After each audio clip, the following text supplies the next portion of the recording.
Hi everyone, this is the Jade Marrisa podcast and this is episode 13. We're here talking to you from Thailand about the good, bad and ugly in sports and pop culture. My guest today is a basketball player on the national basketball team of Thailand, Mr. Reuben Thomas Lane. Welcome. Thank you for having me. Lovely to be here. So Reuben, please tell us a little bit about yourself. A little bit about myself. My name is Reuben Thomas Lane. My mother's Thai. My father is Irish. I've never been to Ireland, by the way, but I definitely want to go one day. I've heard it's the most beautiful country that so many people have been to. But I was born in Pakistan, Karachi, Pakistan. As to why, I've asked my parents over and over. They only gave me the reason they were on honeymoon. They were on honeymoon. And my older brother, Michael, he was born in India, Pakistan, but the other confusing part is my older sister, Chloe, Esther, she was born in Bangkok, Thailand. So I don't know how that went around the books and got to there. The only evidence I have that I was born in Karachi, Pakistan was I think there's a picture of my dad holding me. Only evidence. Yeah, and then there's a camel, and then beside him there's two guys with AK-47s. And then You have to show us that photo. I've seen it so long ago, but it's embedded into my memory because I was like, what are they doing with AK-47? They were smiling like, have a nice day. I was like, oh, wow. Yeah, that was something. Anyway, that's the only evidence I have. And then my parents told me I moved back. They came back to Thailand when I was about old enough to fly. I don't know when that was, but I have no memory of that place. Oh, wow. whatsoever. So they must have been there for a while. I guess so, yeah. Good job they didn't trade you for a camel. Yeah, I don't know what it was like done. back then, but the economy must have been okay. I'm still here and all that. So, yeah, that's what I was born. I have 10 siblings, by the way. 10 siblings. 5 boys, 5 girls. Wow. Same mom. Same mom, same dad. This is a secret. I only found out when... We keep going with that. Yep. Yes. Sorry the interruption. Sorry. Okay, anyway, where were I? 10 siblings? Yes. 10 siblings, 5 boys, 5 girls, and I'm the third. And what was else? What was I going to say? Put it on silent. I forgot what I was going to say. Keep going. Put it on silent. Okay. What was I going to say? 10 siblings, 5 boys, 5 girls. Yeah. Oh, I found out when I was 22 that my dad had a wife before my mom. Okay. And as Thai wife, but before that, with that wife, he had 4 kids. 1 son and 3 daughters. And I found this out when I was 22. So in total, from the 14. 14. My dad has 14 kids. My dad had 28. What? I'm sorry to ruin your No, your story. 28? 28. One dad. One dad. How many moms? 11 wives. 11 wives. Okay, how did that happen? Where Continue are with your you story. from, bro? No, yours is more interesting now. Where are you from? Tell me your story. I'm from Nigeria. Nigeria. Yeah. And and how did that happen? And you're the what? If you're 28, so I don't even know the number I am right now because I still haven't met 2 of my brothers. 2? Yes. But you've met the other 25. Yeah. Wow. How does it feel to have 25 other people that are just there? I don't know. It feels good because I think I've learned a lot from even within my family. I feel like we are a whole community. Yeah. Different personality. So I learn from each and everybody's, and so we have different lifestyles. So I have to integrate myself into their own lifestyle. So I learn from them. So same as my stepmom. His siblings are all around the world. Yeah. Really? Oh, so yeah, you got that's actually really nice. If you think all of them, you're pretty close. Or some few. I haven't met 2 of them, but the rest of them we're really close. Wow. Yeah. If you're close to all of them, that's like a whole. I'm sorry, this is not my story. It's your story. That's interesting. So interesting. 28? Yeah.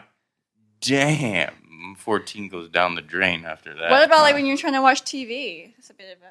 Oh, when we were trying to watch TV, I got to give it to my parents. They did a great job of keeping us in line and disciplining us. I really, when I was young, I didn't like it. You know, as a teenager, as a young kid, you didn't like it when you got disciplined. But now when I grow up and I see how other kids are and what it was like, I thank my parents for being so hard on us because it was tough. And they didn't know what they were doing. They were going along, you know, as a beginning parent. But my dad did great. My mom did great because they kept us in line. So, like, at movie night, we would have movie night every Wednesday night. and you would have to be there at a certain time, hands washed, teeth brushed, you would shower after, and you would all sit down, you would all get in your own seats that you want. If you wanted to trade seats with each other, you'd have to agree before, and then you'd make it packed and say, okay, next Wednesday I sit here in the comfortable seat, so-and-so. So they did a great job, and they kept this in line, so I give credit to them for that. Wow, that's really well, and planned. Like Joel over here, it was like it's 9 different personalities, 9 different attitudes, 9 different emotions, and even one person having different emotions. And then you have to get to fight it out. Oh, we fight a lot, and you have to because you're living together. You have to get it out. You can't only just exercise. So you would hit the girls sometimes. The girls would hit you, and then your mom would hit you, and your dad would hit you. So it's a chain reaction. But it was a great growing up. That's right. So interesting. And do any of your other siblings play basketball? Yes, they do. We all grew up playing sports, and we all got into basketball because it was something that we found that we were good at. Because basketball requires the level of coordination of the sport. It just sort of pulled us all in and gave us an opportunity to go to college and get scholarships. So it was great, and I was the first one to actually get that opportunity. And I give it to one guy. We're from the South. Songkla, Hatyai down south, a little small area. But the guy that was from there, he made it on the youth national team. He was playing for the club I signed with now, which is High Tech Basketball Club. When he got finished, he went down and started coaching, and he saw us, and he was like, you 2 guys can have a future.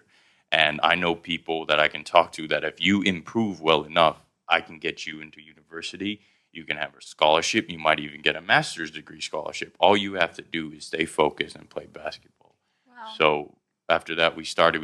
And what he told me, I told my younger brother, Kevin, who's playing with the Mona Vampires right now, and my younger brother, Frankie, who is currently on contract and recovering from an injury. So we all pretty much followed the same path, and it's done well because then our sister, 2 of my sisters, they were models, Esther and Penny. Penny was on the Face Thailand season 1. I think she got 2nd. And then she got a scholarship because the university is funded privately. She could get a scholarship for being a supermodel in Thailand. Wow. Is that Stanford University? No, it's Turki Bandit. I don't know. It's a Thai university. No, it's a small one. But what they really are good on that university is they give scholarships to anyone who looks like they can bring... On a syllabus cover? Sorry? In a booklet? At the university booklet? They're on the booklet, but also they also see if these guys can produce something to promote the university in the future because they're great at marketing and business. We should go back to BYC. I know why he asked that because when we both went to Bangkok University and we were both on the flyers of that time, what was it, the program, the syllabus, and all this, and we were the poster children of Bangkok University. Yeah, we need money right now. Okay. Did you guys get scholarships? No. What? That is what I'm saying. Was it the BUC at Ekamai or? Ekamai. Yeah. But didn't what's his name? Dave go there? Didn't he get a scholarship? Oh, basketball. Yeah. Oh, that's Oh man, they just used us. That's messed up. That's messed up. But so we were blessed with that opportunity, and now my siblings have followed up. My younger brother Sean, he plays basketball, and I told him the same thing. I was like, stay focused, stay dedicated, because sports can really make you a lot of money. I mean, if you think about it, you look at the greatest athletes in the world today: Tiger Woods, some Kobe Bryant. Mainly basketball because that's what I played. They signed Lebron James plays. They played for millions of dollars, and they signed for 4 years, $140 million. I'm like, all you got to do is play basketball and don't talk too much, because you talk too much, you get yourself in trouble. That's right. In Thailand, and then you don't get involved with politics and stuff like that unless you really, really have knowledge backing you. Other than that, just play the game, and you can get pretty rich off of that. Get a lot of money. So yeah. Wow. So you were in Songkla before. How old were you living there? Living there, I remember I grew up all around the south of Thailand. Actually, we traveled because. So you speak Southern Thai? Yeah. It's the dialect that we use in Hatyai, where we grew up. It wasn't the south. It was sort of in between. So you would have a really deep southern accent, but you'd have a normal Thai mixed in, sort of titanium rap. They rap Thai rap English. It would be like that. You just have the really southern dialect, but you still have some normal Thai. So that's what really caught on. And funny you should ask that because when I came to Bangkok, my accent was so southern that when people came up to Bangkok, they asked me like, "Baking khao mai?" And I was like, "Why do you guys speak so proper here?" Like in the South, it's like they're cursing at you when they ask you if you want to go eat. Their accent, it goes up and down. It's real strong. Dirty South. Yeah, and that's what I was used to. So when they speak so proper, I was like, I really got to get used to that. I'm so used to cussing every other word in the Southern language. So in Bangkok, I really had to just back away from that. That was culture shock. Whoa. Culture shock growing up in the South. Yeah. So yeah, I can speak. You want to hear something? Yeah, go on. Okay, what do you want to say? You have to have a conversation. Just a little intro of yourself in Southern Thai. โอเคสวัสดีครับผมชื่อรูเบนนะครับตัวที่หัดใหญ่แรงใต้ได้จับไปเลยครับว่าวันนี้อะไรก็ไม่รู้ก็แรงได้ปานนั้นแรงได้ไปว่าปานนั้นนะโอเค Wow, yeah, I feel that. yeah, it's a I little feel that bit, Southern twang. A little tweak in there. A lot of people were shocked when I started saying that because when I play basketball, you get people from the South and like, hey, you grew up in the South, right? They start speaking. I speak back to them. They look at me. They're like, no way, bro. Like your face does not pass for that. I was like, I grew up there, you know. So. Oh, cool. So your siblings all speak the same. So at home, do you speak Thai? No, that's the thing. My siblings don't speak the Southern dialect at all. Oh. It was like something that interests me, so I tried to speak it, but none of them really speak it. They can sort of understand it, but none of them really speak it like I speak it. So I was like, why did that happen? I don't know, but okay. Okay. Yeah. So you've lived in Thailand most of your life then? Yep. Born in Pakistan, but pretty much grew up in Thailand. But I was homeschooled. My parents homeschooled all 10 of us. Wow. All 10 of us. And From which stage to what stage? From birth, from fetus. Then? So what's Maybe a little bit after that. To high school. High school. To high school. Oh, wow. To all of us through high school. And I applaud my mom, give credit to my mom. She's very, very smart. She told us a little background. She bragged a bit, I could say, but she could have gone to have a doctor's degree and a master's degree. Wow. But because she chose to have children, she chose to use her education to, educate us. Trust me, that is kind of a game African moms will always play on their child. African parents never fail when they were in school. Mm-hmm. They're always like, yo, I got A. If you got B, I was like, yo, in my time, I got A in this class. Trust me, most of them never even go to school. Oh, but they do that to motivate you to the higher grade. That worked. Now that you mentioned it, that worked. Now, if African parents play that game, that means you have to pay them back the rest of your life. I stopped my school for you to go school. Oh, okay. Oh, you just opened my eyes. Oh man, I don't know. Now you got me thinking that maybe, but that worked. That worked because I hustled hard in school to make it work, and it was good because homeschooled. It was really good. The subjects that my mom chose, it was easier because she could focus on you. Yeah. Like not all kids are the same. Like you go into a class with 50 kids, one teacher can't focus on. Is that kid good at math? How does this kid learn? Because some kid is good at math, but he learns slower and different. But our mom was able to homeschool us and focus. She would teach the older guys in the morning, the younger guys in the afternoon, or switch it up. Wow.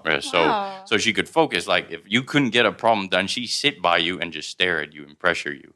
And she'd be like, really, you can't get that done? Okay, after I finish with the other guys, you're coming back for 2 more hours and I'm going to teach you how to do it. Oh, wow. So it was really good. Really dedicated. Yeah, so she focused on getting us past the basics. And she said, as long as you have the basics, everything else you can learn later on. But have the basics in school. And that really helped coming up to college. Because when I got up to college or university, it was really just, as long as you know the basics, the rest is just really ask your lecturer or teacher and they'll help you. So, yeah. Wow. What did you study in university? I said hotel and tourism management, which is very interesting. I liked it because in the first year, they take you to like a bunch of hotels. You don't got to go to school. Wow. And they take you to resorts for the weekend. We went to Pattaya, Suphanburi. They take you to nice traditional places or high class. We went to a bunch of Sheratons and Hiltons just to see how it worked. And I was like, I don't mind. I'm getting off school for this. So, this place is nice. Where's the buffet? Can we eat here? Can I go to the rooms here? No, you can't sleep here. Do I get a discount as a hotel tourism student? Do you? No, we didn't. But it was just fun seeing all that. So we were introduced to so many different lifestyles in that, what was it called? Anyway. In that industry. Yeah, in that industry.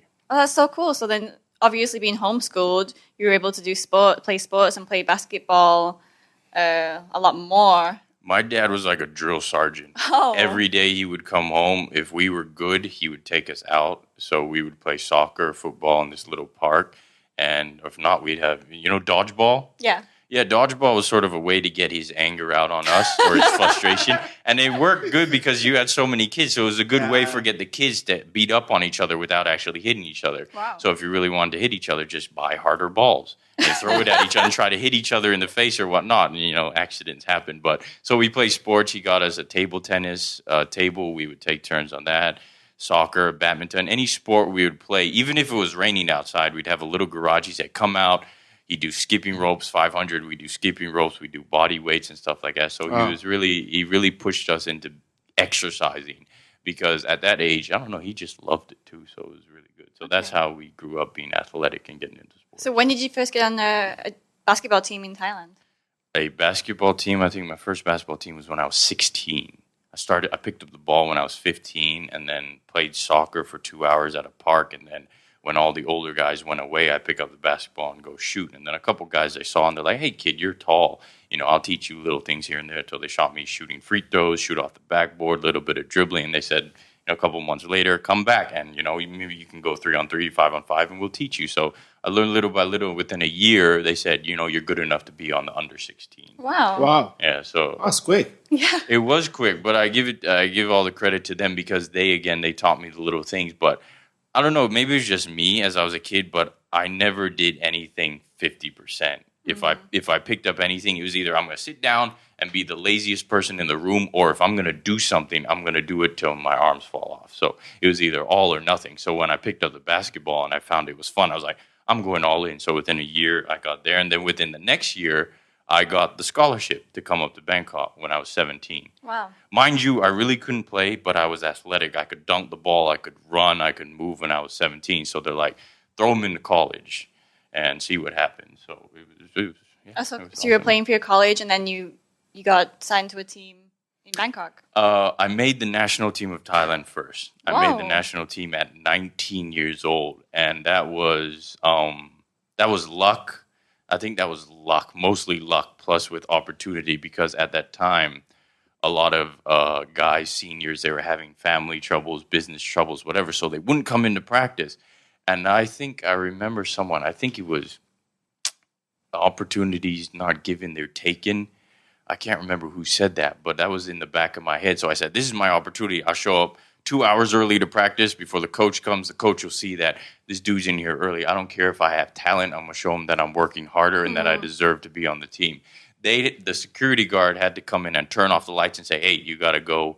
Wow. It's late. But I was like, no, I'm shooting here because I wanted to prove to them that I might be the youngest on the team.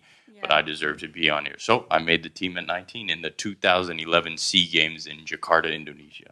Wow. At 19, yeah. Where were you practicing? Where were the national team practicing? National team at Wamak, Rajamangala. Okay. Yeah. That's far from your university, no? Oh, yeah. But the great thing was, and this is mind-blowing, because when I got on the national team, they said, okay, Reuben, you practice every day. You're going to get this amount per day, and you're going to get this at the end of the month. I'm like, wait, stop, pause. I'm going to get paid to play the sport. Like, yeah, you're on the national team. We give you money now. I was like, let me cry for 5 minutes. Are you kidding me? I get paid to do something I'm good at. And they're like, yeah, you get so. And back then, it was like 18,000 baht. But that was like my first check. And I didn't have to use money at all because my parents were still giving me a little bit for college. But then I said, hey, you know what? Don't send me any more money. I'm good. And they're like, wait, how are you going to live? I'm like, I got this, yo. So I pay for my own apartment, but 90% of the time I would stay at the national team camp, which was air conditioned, and I could stay for free and all that. So I pretty much moved into there during training camp, and I didn't rent out my apartment, but I made money. I was just so happy. And then when I came to practice and people would be like, oh, I'm tired, I'm this. I'm like, bro, I don't know about you. I'm getting paid. Yeah, I'm not tired. Surely. Keep me here all day. I'm 19 getting paid to play basketball, so I was having the time of my life. It was amazing, yeah. Wow, that was great. Yeah. Wow. Great. How often do you have games? Now, during the leagues last for about 3-4 months, and then you have maybe 3 games during the week. But now it's actually really crazy because there's a sports federation, there's this federation, so you got 4 games in the week. And on Saturday, you can have 2 games. Like the club that I'm playing for now, they play 2 games. I'm injured, so I can't play yet. But I saw them running back. I have a stress fracture in my right tibia, my shin. Oh. the doctor said it's very common in athletes that run and jump a lot because there's a lot of pounding, and if you don't get the right amount of rest, it happens mostly to runners. But he said, "Do you do a lot?" I said, "Do a lot of jumping." He's like, "Yeah, your foot, the arch in your foot can be different. Some people are flat-footed." He's like, "Flat-footers never really get it because they land full, but people with arch in their feet, there's like a curve. So if you don't land properly or you don't have soles in your feet to fit your feet, it can happen." So I was like, "Wow, really?" He's like, "Yeah, you got to really. This is a science." So I got it when I got my soles in, and so when I get back, I'll be ready to go. Okay, nice. Yeah, I hope you get better soon. Thank you. So you got four games per week. That's a lot. It's a lot. So then, is it really? That shouldn't be allowed. Yeah. That shouldn't be allowed. As the sport basketball is running, jumping, physical contact, and it can go on for about an hour. Yeah, but or longer too. Yeah, but the stress... Go over time. Yeah, the stress you put on your body is nothing like Muay Thai or anything. Even Muay Thai, was it 3 minutes per round? Yeah. Yeah, because the beating that you put on your body, it's bone to bone. Elbow to face, shin to hip, that's bone. And I'm pretty sure after a lot of them, sometimes they don't look injured. You give them a week off, they'll come back and they're like, I think my toe hurt. They snap the bone, they snap the ligament without even knowing. Same thing in basketball. You don't really know if you hurt, so you got to have the right amount of rest period. So 4 games a week, I'm like, bro, I'll go back, but I'm playing 2 weeks. I can't do that because injuries. You need to look after yourself. Yeah, the one thing people don't know about injuries. Injuries don't happen like that. Injuries are happening when you're torturing your body, when you're tired and fatigued, and you push it, and then suddenly the body just says, "I've had enough." Snap. For sure, and especially during the game or game day, like you have adrenaline, you have all these emotions running, so you don't feel any type of pain until maybe a day or so after. Yeah. So is your team training on top of these games? Yeah, we are. We're training Tuesday, Wednesday, Thursday. That's when we train real hard. And then Friday is sort of a walkthrough. And then Saturday, Sunday. But speaking of adrenaline, I watched this movie. Jake Gyllenhaal played a fighter from The Projects. You guys, know about that movie? Jake Gyllenhaal. No, anyway, we played a professional boxer who came from The Projects. I can't remember. I think it's Southpaw. Oh, okay, yeah. Southpaw, yeah. He's he's just a fighter with a bunch of adrenaline. And it's like he needs that adrenaline. But after the fight, he's practically dead. And my coach and trainer who's training me now for fitness and basketball, he says that's how fighters are. You need that adrenaline, and you don't know how hard these guys train. They don't get paid to fight. The fight lasts how long? They get paid to train. They train how long before the fight just to make it through the fight. I was like, oh, it's really, really true. So I was like, it says the science behind sports and the knowledge is very, very interesting. Definitely. And are your games on TV? Some of them, I don't know. I mean, because when you play at Mono, they have their own. I think if we play Mono, because Mono's their own channel, they broadcast their own team. But if it's any other team, and honestly, it's good for them because, honestly speaking, and not knocking anyone in Thailand, there's not really many good teams.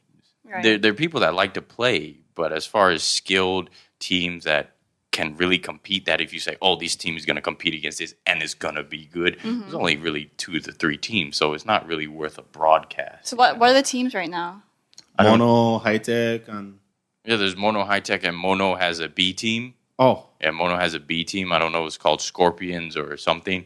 Oh, but they have a B team, and that team's okay. But still, if you put them against a Mono A or High Tech, it'll be competition for 20 minutes. The next 20, it'll be who's going to win. Blowout. Yeah, so it's not really, and the level of skill in Thailand as far as basketball hasn't really grown to a point where people can sit and watch. Like if you watch an NBA game, you're going to know if this guy gets loots, it's going to be showdown. It's going to be hey, But in Thailand, if someone gets loots, it's nothing really to squeal about it, cheer about. So there's no real calling for anyone to broadcast anything in Thailand yet. It's not entertaining.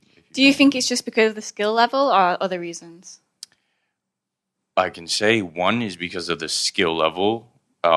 Because when I went overseas, I played in the recent 3-on-3. There's 3-on-3. 3-on-3 is more free and it's more fast. The shot clock is 12 seconds. So when you get the ball, it's really just do or die. Just go.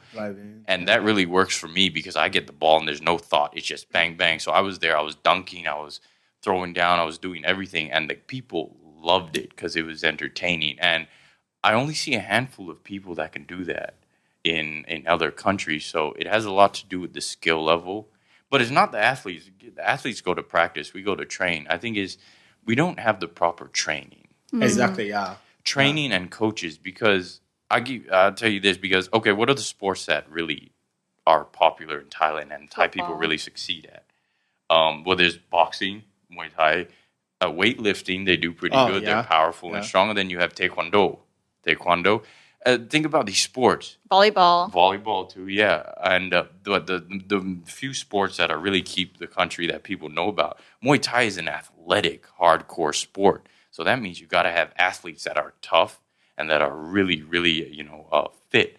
So that means Thai athletes are fit and in shape, but all they need is the right training. If you got someone with the right training that trains these guys that are in shape to do, whatever they need to do to win, man, you can go how far in the world. Yeah, I just think most of it is more how you discipline yourself. Because I remember I used to play football with Thai players, and probably after training, everybody just go on cigarette break. Yeah, and yeah. I was Cigarette break? Yeah. Yeah, cigarette break. How do you do that? Yeah. Even on your team? Yeah, I'm sad to say on my team too. That's what you can say, that the level of dedication in Thai athletes is not up to a level, because in the back of their mind they say, I can only play sports for 10 years, then I got a regular job. But in the back of the mind of I could say probably you and me, I don't say I'm not a 50%. I don't have a backup plan. If I go into a sport, I'm like, I want to make it to the NBA. Trust me, why am I doing it? I'm 36 right now. If I have a guaranteed contract to play basketball, dude, I will still be jumping and dunking right now. Yeah, and that's the mindset of athletes. I mean, you see, I'm watching high school kids play basketball in the States. There's no, I'm going to get a job. No, I'm making it to the NBA. Is that I'll make it to the NBA or or nothing. If I don't make it, okay, something else. But first, number one in my head is the goal. Yeah. Because like I said, you can sign a contract for, at least a small contract for a couple $100,000 in the NBA. $100,000 in the NBA, that's good. Nice. And that's small. And if you improve the next year or in 2 years, you sign for a couple million. A couple million, then but that's also has to do with the program they can entertain and stuff like that. So, but that's my goal. As well as getting endorsements with brands. Yeah, exactly. If you got a swag like Odell Beckham Jr. got the gold hair, you got the swag, you got a personality to go with it. LeBron, he's a cool guy, but he's got a nickname King. Kobe with the fadeaway. If you can market yourself, Jordan, you can go forever with that. Jordan's making more money now off. When he retired, he's making almost 20 times more by sitting on the bench, and he's 50 something. So you can do the sports can provide you with so much as long as you dedicate it and continue to learn and improve. So dedication, training, and coaching, if that can happen in Thailand, anything is possible. As well as the industries in Thailand promoting athletes, and like you said earlier, their personalities, promote this person as an idol, as a hero, as someone to look up to. Yeah. And like I told you earlier, it's hard to promote because I'm not downing Thai people, but Thai people, I've never met any Thai guy that would see something he liked and be like, oh, damn, I like that, word it, but they're like, that's nice. They're really, I'm like, dude, if you like it, say it, be vocal about it. And that's what I am. I'm very vocal about it, and Thai people look at me like I'm weird, but, if you're vocal about it, you have a personality, and that's why I've been invited on a couple of shows like Take Me Out Thailand. Oh, yeah. Take Me Out Thailand. Yeah, I was invited on there because they saw me as someone who had a different look than other people and a personality. And you do something different. Do something different. Show them something different. So that's why they can take you places like the TV or the camera loves something different. Show them something different. I think Thai people are kind of addicted to camera. As soon as they see your camera, you appears on TV or you're a little bit famous on internet. That is how they see you as someone who they could look up to. Oh, maybe. It doesn't really matter how... Like your appearance online or your appearance online really matters a lot. Like we know a lot of good football players here, a lot of good basketball players. They don't even have half of coverage of internet supermodel has. Yeah, true. I guess the hype in Thailand is different. Like they hype up the celebrities, exactly. Yeah. The drama influencers more than the athletes. That's true. Like in my country, right? If you're an athlete, right? If you play for the Thai national team, I don't know how much endorsement you have. I don't know how much the government are paying. But if you go and you win, like in Nigeria basketball, you go and you win tournament outside like FIBA Africa, right? As you come back as an individual, the government is going to give you land properties. Oh, they give you a reward. Whoa, Oh, that's nice. you land? Yeah. It's crazy. Yeah. Oh, Give wait, you property, what's the give you a player reward. that plays for Nigeria? He's on the Portland Trailblazers, right? One guy. What is his name? Oh, yeah. He's got a hard name, tough name. No. I'm trying to. Anyway, yeah, you can I look just it up. forgot. Yeah. Anyway, I know him. He's from Ibadan, from the biggest city in Nigeria. Amute. No. I can't remember It's that. it's an Arabic name, Islamic name. There you go. Yeah. Oh, but you got a couple guys there, like what's his name, Siakam from Siakam is from Cameroon. They Yeah. just won the championship. Yeah. Joel We have a lot Embiid. of from Cameroon. We have a lot of Nigerians. Also. Bismack Biyombo. Yeah. Serge Ibaka. Serge Ibaka is from Togo. The Congo. Congo, yeah. Yeah. Congo, Well, yeah. Iggy family, Iggy Adiola's family are actually from Nigeria. They all play in the States, all these people? Yeah. Yeah, they all play in the like- NBA. And in Thailand, Oladipo is from families. Oladipo, yeah. Oladipo. in Thailand, they're allowed international players as well, right? On the national team, No, but overseas players on like normal team. yeah. In the club, you're allowed to bring people in for the league. They have a limit. You can bring one player from anywhere. Mostly Export. They call Just it one? export. Yeah. import. Yeah, Import import. player, Yeah, yeah. you can Import bring the an player import. from- You can bring Oh. a player from Southeast Asia or Asia, one, and then you can bring one from anywhere. So Africa, Europe, whatever.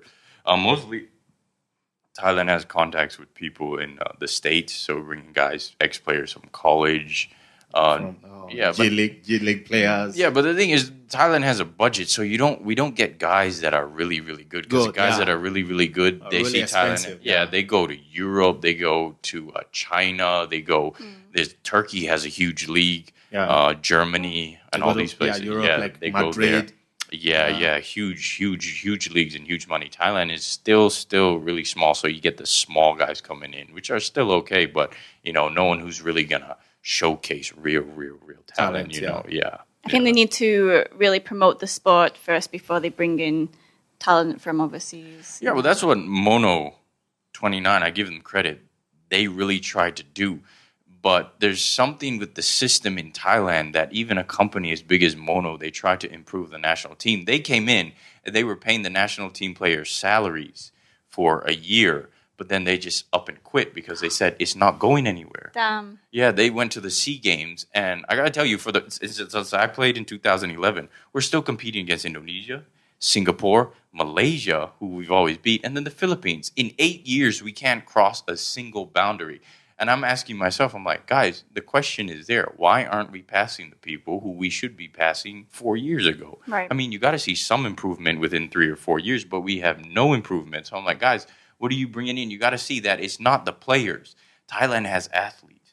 Thailand has athletes that can perform. We can jump, we can move, we can sprint, we can dunk, but you got to bring in trainers, people who know the game, and coaches that know the game. And this costs money. Yeah. How about nutrition?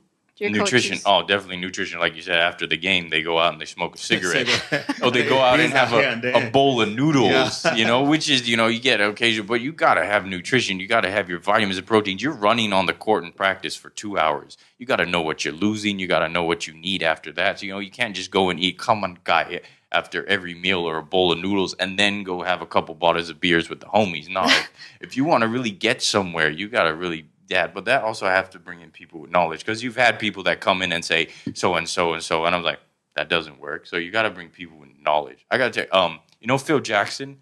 Yeah. Phil Jackson coached Michael Jordan and he coached Kobe Bryant. Too, yeah. He was in the New York Knicks head office, and he had 5 years on his contract, but the New York Knicks fired him because he couldn't get the job done. Because he couldn't get Carmelo going. Yeah, there was some reason Yeah, that he couldn't get Carmelo Anthony going. But I'll tell you this. He had $65 million left on his contract. And the New York Knicks said, take the money. We don't need you. You said, you can take the money. We don't need you, because he couldn't get the job done. And that's what my coach and trainer stresses with me so much. He's like, America doesn't fart around. If you can produce, we pay you. If you can't, get out.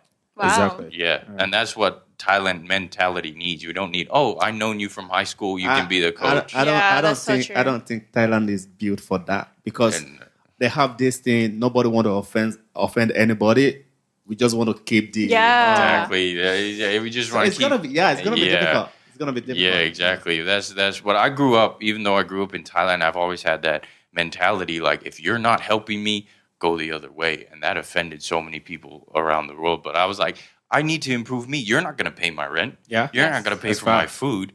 So unless you're going to do that and be my best friend and pay my salaries for life, I gotta go. I can't go drink beer with you. I gotta go and go back to sleep because in the morning I gotta get my nutrition and so and so and so and that. So it's I guess a lot that needs to improve if anything wants to be done in sports. It's the same thing with Muay Thai fighters, though. They have no nutrition. Like, they go out and drink after their fights, or even like maybe less than a month they'll go and drink and party and stuff. And they have no discipline on things like this. Even between the training, they'll eat like lots of candy and junk food. It's the same, and they just rely on their experience and their skills because they've been doing Muay Thai for so many years. They just simply rely on that rather than focusing on it developing or looking after their bodies. Right. So sometimes hard work beats talent. No matter how talented you are, you have to work really hard. Yeah. Because I remember when I was still playing football, right? I have to go run every day. To improve my cardio, because if I go out and drink whole weekend, no matter how hard I work during the weekdays, if I go out and drink Fridays, Saturdays, and I go back to run on Monday, in 20 minutes I'll be like, hey, no. Right? Yeah. So I have your to body feels it. my body can really feel it. So I have I have to get this alcohol out of my body as quick as possible, and I run every goddamn day.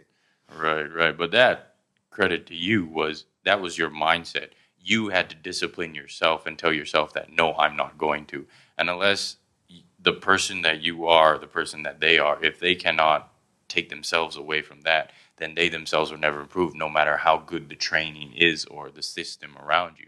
So that may be another reason why it's hard to promote sports in Thailand, because the mentality of athletes only goes so far. Yeah. They're not dedicated enough to go the extra mile. That's fact. And they're so collective as well. So if their friends are doing one thing, they want to go with their friends. Exactly. They're in the gang sort of thing. Like, I don't want to be left out sort of thing. Yeah. That's a lot. Pretty much that's the same thing in basketball too. Like, everyone be like, hey, Reuben, you want to go for a barbecue and beers? I'm like, barbecue and beers? No, I'm going to go drink some water, maybe eat a salad with some salmon. They're like, oh, why are you so healthy? I'm like, because I love my body, man. And you're an athlete. Yeah, and I got to run and jump for 2 hours tomorrow. I lost a lot of stuff in this process, so I got to go there. Oh, we can have some pork and we can have some beef. I'm like, oh, thank you. I like you guys. You're my teammate. I got to go the other way. They're like, oh, this and that. I'm like, I'm sorry. I'll see you guys tomorrow. They're like, oh, okay. That's exactly how I am. So yeah, I spend a lot of time alone, just being healthy, and people are like, oh, why don't you drink? Why don't you just drink? Just drink. Take. I'm like, no, I'm good. Thank you. Yeah, and I learned this from my brother. My younger brother, he got old enough to drink, and sometimes we'd get together, just family, and we want to drink.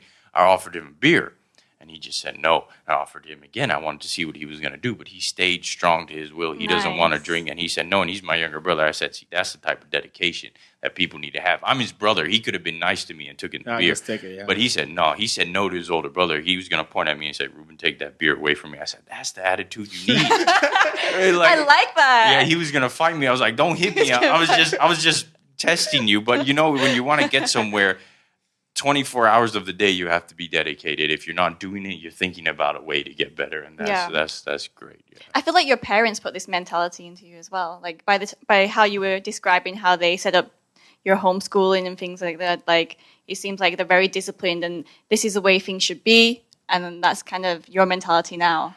Glad you mentioned that. I have one thing in my head that my mom and my dad did with me that stuck with me and taught me the value of hard work. In the afternoon, you would have carts come on. They sell snacks and candy and so and that. I was like, Mom, can I have some money to go buy so-and-so? And they're like, you want money. You think you're going to get, nothing comes for free. You see the grass outside? It's getting long. Go cut that. I'm like, that takes about 2 hours to cut. You cut it in an hour, I'll give you more. But if the job isn't well done, you get the same amount you would cut in 2 hours. I was like, are you serious? And like, can I use the machine? No, you're too young to use the machine. Use your hands. So I'd use my hands, get down on my hands and knees, and cut under the 3 p.m., 2 p.m. sun, and cut. And if I wouldn't get it done, they sit there, it's like, it's not done. You have to finish the job. Are you tired? But you want the money. So what do you want more? You're halfway done. You want the money, or you want to get the job done and get the money and go buy yourself a cold drink? I'm like, I'll get the money and I'm going to show you and I'm going to cut this well. So I cut it and I didn't do it well all the time. I was lazy. I wouldn't sweep it up. I wouldn't throw the grass away, the trash away and so and so. And any little thing that I didn't do right, they wouldn't give me the money. Wow. So it taught me how to do everything from A to B and do it exactly the way it needs to be done. Because they said, hey, you want something in life, don't expect it for free. Do something to get that. That way, no one owes you anything, and you don't owe anyone anything. So they taught me that very important lesson. So whenever I want something in life, I don't ask, I don't say anything. I'm like, I want to be, or I want to get paid. I want to get paid so-and-so. So I look at a way that I can get paid, and I go ahead and do it. Where there's a will, there's a way. If you really want something, you'll find a way to get it. That's awesome. That's so fair. respectful, yeah. Yeah. So that was the same with all of your siblings? I guess so. I don't know. It really something stuck with me because of who I am, and I heard a few things that made me who I am. I don't know if it was the same all around. Everybody's different. Everybody has different personalities, emotions, and attitudes. But I was grateful that I heard those things and the lessons that my parent taught that helped me to this day. I'm glad I kept my ears open and learned because it helped me. Yeah. That's so great. So your circle of friends right now, are they also basketball players, or like, as you mentioned earlier, you don't really hang out like outside of training or whatever? You don't really hang out much. Yeah. I've never been a hangout guy. There was a certain period when I first came to college from 17 to 19 where it was the college life like in the American movies. I'd go out to parties. I'd be drinking. I'd be hanging out. And then that got boring really fast because in the end I was like, what am I getting out of this? What am I getting? I'm going to see if these are my real friends. So I stopped going partying. And if it wasn't for drinking or partying, they wouldn't be there. So I'm like, y'all ain't not my friends. So I'm going to go find someone who's a real friend. And after that, I said, I started practicing basketball and I started waking up early to see what would happen. And then, after that, I got on the college team, the national team, and stuff just happened after that. Mind you that until 4 years ago, before I met my coach and trainer, I really didn't know how to play. I was just, if you have it in any sport, you have one of those athletes who they have skill and talent, but they don't really have it to the next level. So you have to find a way to teach them. And that's what my coach and trainer did when he met me. He found a way to teach me to get me to the next level. So, yeah, it was great there. Oh, that's cool. What position do you play right now?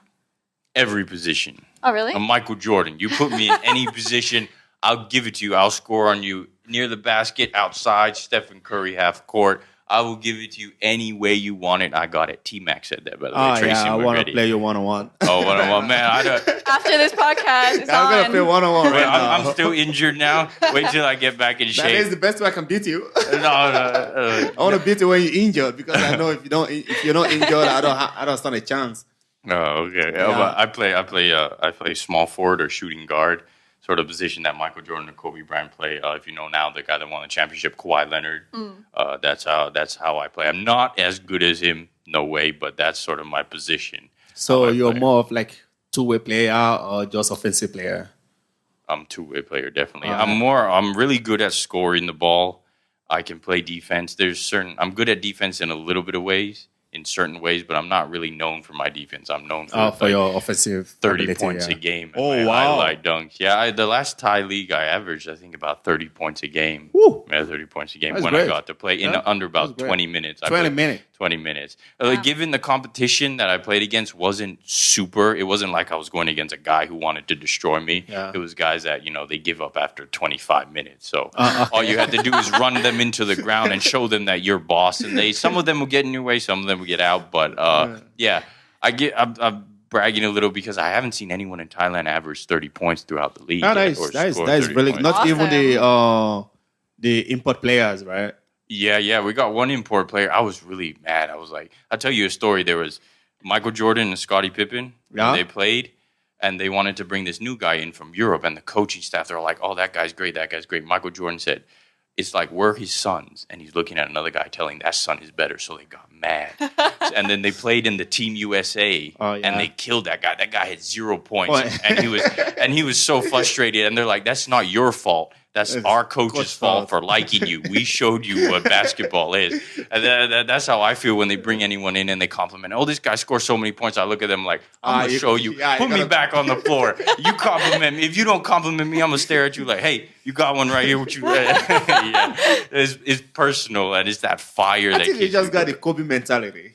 Yeah, I got that. Yeah, but it wasn't given.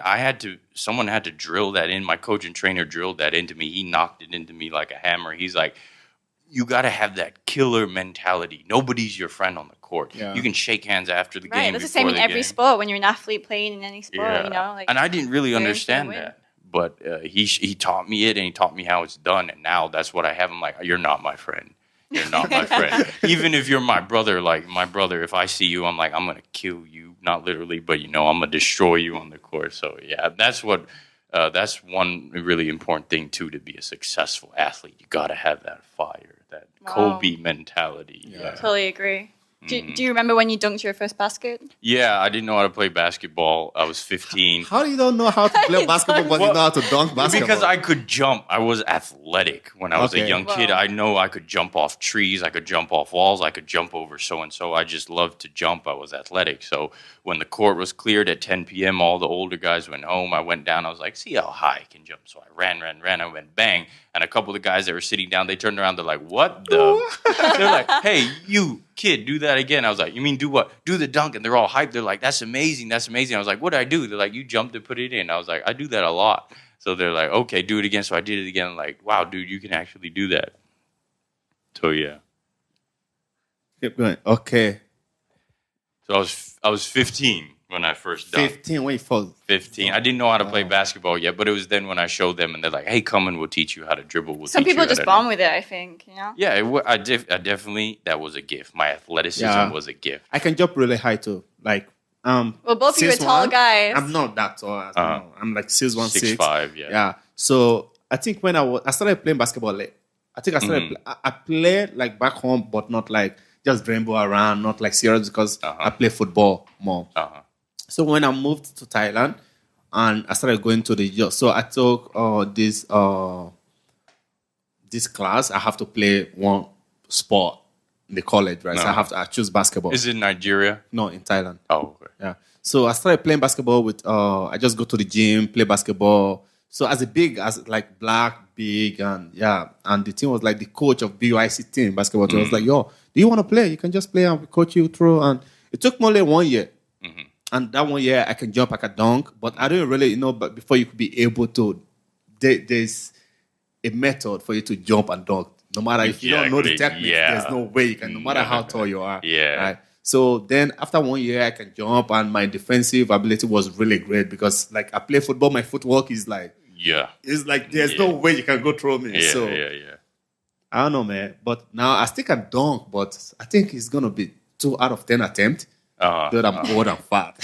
But I'm glad you mentioned that because a lot of people who can dunk and play basketball, they say, if I was as tall as you, I could dunk. I'm like, no, you can't. There's a method to dunking that is different from anything else on the court. Yeah, and if you can't really dunk and you haven't tried to like 1,000 times, you'll go up and you might hurt yourself. Because there's a way to come down, there's a way to put the ball in, there's a way to go up. Sometimes I even hurt my ankle, like trying to jump. Yeah. Because I don't like running and jumping. I can stay still and just like leap off. Wow. Yeah. I don't run to jump. But sometimes when I do that, because I don't apply the right techniques, like using my how do you call it? Your planted foot to just like elevate yourself, and I just like stay one place and elevate myself. When I go up, I feel like, oh, fuck, my ankle is like really hard. Yeah. It's different. It's like what's it? They call the long jump, where you take a few steps and you jump on the sand. There's no way I could do that because the stuff that goes. I do that a lot. You do that a lot. Long jump. Yeah. I do long jump. I do high jump. But African high jump is totally different. I can jump over my head, but it's like I just have to run and just like propel yourself. Yeah. So it's like there's every jumping sport. There's like different steps to jumping. Yeah. So in order to really jump the proper way. And there is a timing too, because like if you jump so far, you might not make it. You have to be like in a precise place to jump, place to jump. And the cool thing about basketball is there's a guy in front of you. So, and he's trying to knock you on your feet. Yeah, so if you want to get on him, you got to be strong. You got to have the certain type of power, and that requires practice and an attitude because you're trying to hit someone on the ground. If you don't, they're going to hit you. So it's different. Jumping and dunking in basketball is different. Wow, cool. I can't jump for shit, so I'm like, whoa. I can't really jump high, so yeah, I'm like, wow. Okay, well, tell us about what's the difference. Have you ever played basketball? Yeah, I'm not good though. Okay, is there like a conditioning difference between Thai boxing and basketball? Is it tougher, would you say? Yeah, I think so. If you're sparring, you have to get hit in training. And still try to hit and still try and hit people, yeah. And also defend the hits, and you constantly smacking your leg against a bag or against someone. So, yeah, it's a bit different. That's very different. It's like pure different. Contact sport. Yes, One thing I dread about, I see these boxers, athletes do, is they jog in their sweatsuits. Yeah. And they got to keep a weight, which to me seems exhausting. It's exhausting. And you wear your shirt inside, or how many shirts? Sometimes you wear like 2 layers or 3 layers with the sweatsuit over you, go for a run. Right. And then you're drenched in sweat. Then you got to take off those shirts, change your shirt, make a dry one, put back on the sweatsuit, keep on running. So you're so dehydrated. So how long can you cut doing that? If you want to cut weight? It really depends on the person. You can constantly check your weight. Because me, naturally I sweat a lot. Right. People say you got to control your... Well, I mean, some professional fighters, they can cut weight within a couple of days, but they'll cut like 10 kilo even. Yeah, the best I ever did is like 1 week, 10 kg. That was like 4 years ago. Damn. It's purely water though. But really? I have to like run for 2 days. What about your energy level? Can you focus while you're just, can you do regular day-to-day things? You can, but not like do something really difficult because like after cutting 10 kg in 10 days, I went to play football, empty stomach, and I was running backward. Yeah, but as a fighter, if you're going to cut so much water and so much weight within such a small time, you can't do anything. Like your concentration level is just non-existent. You're exhausted. I was like running backward. I should be running faster, right? Because I was like, because after that, the next game, and I started eating proper. So the next game was much more better because I have energy. Then I can just run once a day. I don't feel, I don't feel exhausted. I just have my energy back, but I still maintain the same weight. Do you ever feel like you want to be at a certain weight because you think you're faster or you can jump higher? Definitely.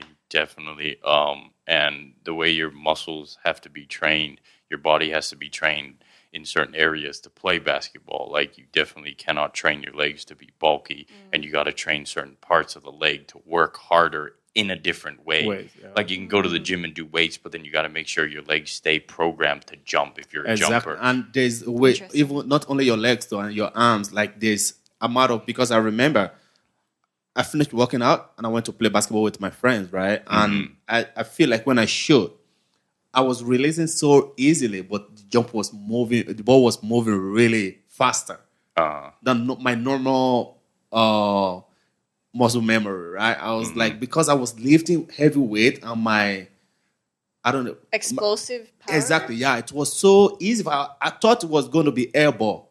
Right. But the ball was going in. All in. My ball was like, I don't feel like I'm shooting anything. Yeah. Which is really weird to me. It's like weird because normally I know how much power, force I have to apply to shoot, but this time I don't even know what I'm doing. I just like throwing the ball up and it's just going in. Yeah, you have no control after you go to the gym. Yeah, no control. Yeah, that's one really important. Like if you see big guys in the NBA, 90% of the time they're naturally big. Because when you play basketball, you can't really pump it up too big, because if you pump it up too big, it really does have a problem with the weight that coming up, and it alters the whole form of everything. So there's a certain way you got to be trained. You got to train your muscles to be able to run really fast and then come up for this, because there's so many different things like that fast happen. Twitch. Yeah, and it's really programming. It's like programming yourself to its repetitive habit, so your muscles get used to it. Yeah, and it's different. Like you see, a lot of basketball players, you see them be very slim down now. There's no really bulky chest. The biggest thing on their body is probably their shoulders stand out, because they got to be able to lift with players on them. They got to be able to bump players off and then go up and dunk on players and dribble the ball. So their shoulders really move them a lot in there. And there are some players too who don't have to even lift anyway. They have to come off the bench just to throw. But like if you're a 3-pointer and all your job is like catch and shoot, right? And you coming off the bench, you don't really have to do much. You have to get used to not warming up and be able to shoot. Yeah, exactly. Yeah, like one of the best guys that I saw do that is Kyle Korver. Yeah, Kyle Korver. He knows how to. And this James Jones. James Jones back in Miami. They do the same thing. So, guys, you got to be ready to do what you're good at on the court. And if you can continue to do that. So, it's a lot of it's really just the right kind of training to fit your skill set. Like, if you ask me to do what Kyle Korver and James Jones did, good luck. Can't do it. Yeah, because you really have to warm up before you could be able to function. I'll lose my job. And because I'm not a good shooter, I can shoot, but I won't be good as them. Willing, I practice, but my skills are in other areas. Like I can jump. Kyle Korver, I don't think can really jump that high. Maybe he could. No, he can't. But he can't. But mine is like I go in the lane. I'm good at taking contact, good at finishing around the basket. So I have a different set of skills So that's why I have to train my body to go a certain way. Kyle Korver probably doesn't have to go in the gym and do that. No, he don't do that. He probably does to keep himself healthy, but I don't think he has to use it that much. Yeah, I think he's more of like easy way, just run, keep the cardio, eat right, and just be able to just shoot a bunch of basketball in every training. Yeah. I'll tell you a cool story, though. Michael Jordan really didn't go to the gym and lift weights until a certain time he was in the NBA because he was afraid that if he put too much weight on in different areas that it would affect his game. Until he got his trainer. He said he found his trainer. His trainer trained him a specific way where he saw he was improving strength-wise and basketball. Then he stuck with his trainer. And funny, they asked the thing, what's the first thing you could do when you retire, Michael? He's like, I'm going to fire my trainer. I hear that guy at 4 a.m. and I just want to fire him. But I know he's making me better. So he said to fire my trainer. Because one thing very important is like your personal trainer, if you have one, he should be your enemy. You shouldn't like him. You should hate him because his job is to get you better. You're not supposed to like him or be best friends. No. You work with his time, not your time. Yeah, he's like, I need you up at 4 a.m. tomorrow. We're going to do sprints because it's good for you. You're like, but I don't want to. He's like, what you want. Choice. You don't have a choice. You pay me to make you better. If you don't want to get better, fire me. Yeah, exactly. So that was, What you were saying was so interesting. I feel like you really have to understand your own body and know how to train your own body in certain ways. So you're saying like, I have to train some area like my legs because I know that I'm good at this area in the basketball. So I think a lot of athletes have to do that, but maybe for basketball it seems like more because even you're controlling a ball as well. And knowing the weight of that, which is quite light, Yeah. Well, I have no knowledge on this whatsoever. The knowledge I have right now, when my trainer and coach started training me, he taught me all this. And two exercises that I completely quit for about 4 years now is the bench press and the squat. I haven't done that in 4 years. And he said, because he taught me, he's like, they're okay, but you're not an American football player. Yes. You're not pushing a 500-pound guy. You don't just really trying to go through some guys. So he said, you need a different exercise. So he taught me how pool workouts are amazing. But then he said, you got to know how to do. You can't just hop in the pool and do so. And so I got to teach you because maybe you played 2 days ago and you're fatigued, no workout. So he really educated me, and he's very, very knowledgeable at what he does. So he really taught me and trained my body, and I give him credit because I've had so many injuries where doctors said you might have to have surgery, but I went to him and I described my problem, and he said, rest for a couple months and then tell me how you feel when I tell you to do this. So I came back, I said, this here, he's like, get in the pool and do this in the gym. And I said, how do you feel? Now he's like, go back and see the doctor, what the doctor said. And one of the doctors said, and this is a famous hospital in Thailand, one of the doctors said, what'd you do with your ankle? I said, I have a trainer. He told me to do so and so. He's like, go back to your trainer. I can't help you. Your trainer's amazing. I don't know what he did. I thought you might need surgery, but you're fine now. And I was like, really? And this is a doctor. What's the difference between a physio and just a doctor who's a surgeon or like a... I have no idea what the difference is. I don't know. A physio knows more about the muscles and how to train the muscles when there's certain imbalances and things like that. Whereas a doctor just wants to do surgery, or they know about the bones a little bit more, but in terms of the muscles and for sports doctor, not so much as well. You could be right because these doctors, they're mainly based on, if it's bad, then you might need surgery because it was 90% torn, he said. So surgeries could heal it easily, but I went to my trainer, and he said, I've had injuries that are serious, and I've seen them before, so try this. Avoid surgery, because surgery costs a lot, and it can hinder you a little bit. So he told me that, and then, and mind you, the guy that's training me, he's about 70 years old now. Wow. Oh, wow. He's 70, and he's That's living a lot of through- experience, though. Yeah, but he didn't graduate high school. But He's Thai? No, he's American. Oh. He didn't graduate high school, but he had this. I guess he played basketball before, so he's been around injuries and he knows things. The stuff he says just makes sense, and he taught me basketball and so and so. So I trusted him for that injury, and it helped. The doctor said it was amazing, so I trusted him for all the other injuries. And now, pretty much, if it's not something that he doesn't know, I won't go to the doctor. I'll go to him first. Yeah. Amazing. So lucky that you have someone like that. Oh, blessed Yeah. that I bumped into him. Blessed, honestly. Who's your favorite team right now? Favorite team? Basketball? Yeah, I was about to basketball. say my favorite soccer team has always been Barcelona. No, in basketball. Barcelona. I don't know how they're doing. Barcelona, I've watched them. I love them because, I don't know, the color of the shirts is just different. And then they had a lot of nice guys, Messi, Xavi, and Ronaldinho and all these guys. I love Brazilian football. Grew up watching Brazilian. I even played it before. I made the province, the city team as a striker. Oh. Because I had a right foot that I could kick, and that ball would curve and just make it to the corner. I had no idea what I was doing, but they say you were awesome, and I could kick from anywhere because the goal doesn't move. So I could just kick, and a lot of the times I would score. But I didn't play the big field. I played the small field. When I went to play when I went to play the big field, 11-a-side, they killed me. Yeah, because it's that's different. Yeah, that's different. Like I play 11-a-side, and when I play 7-a-side, I feel like I'm running out of gas.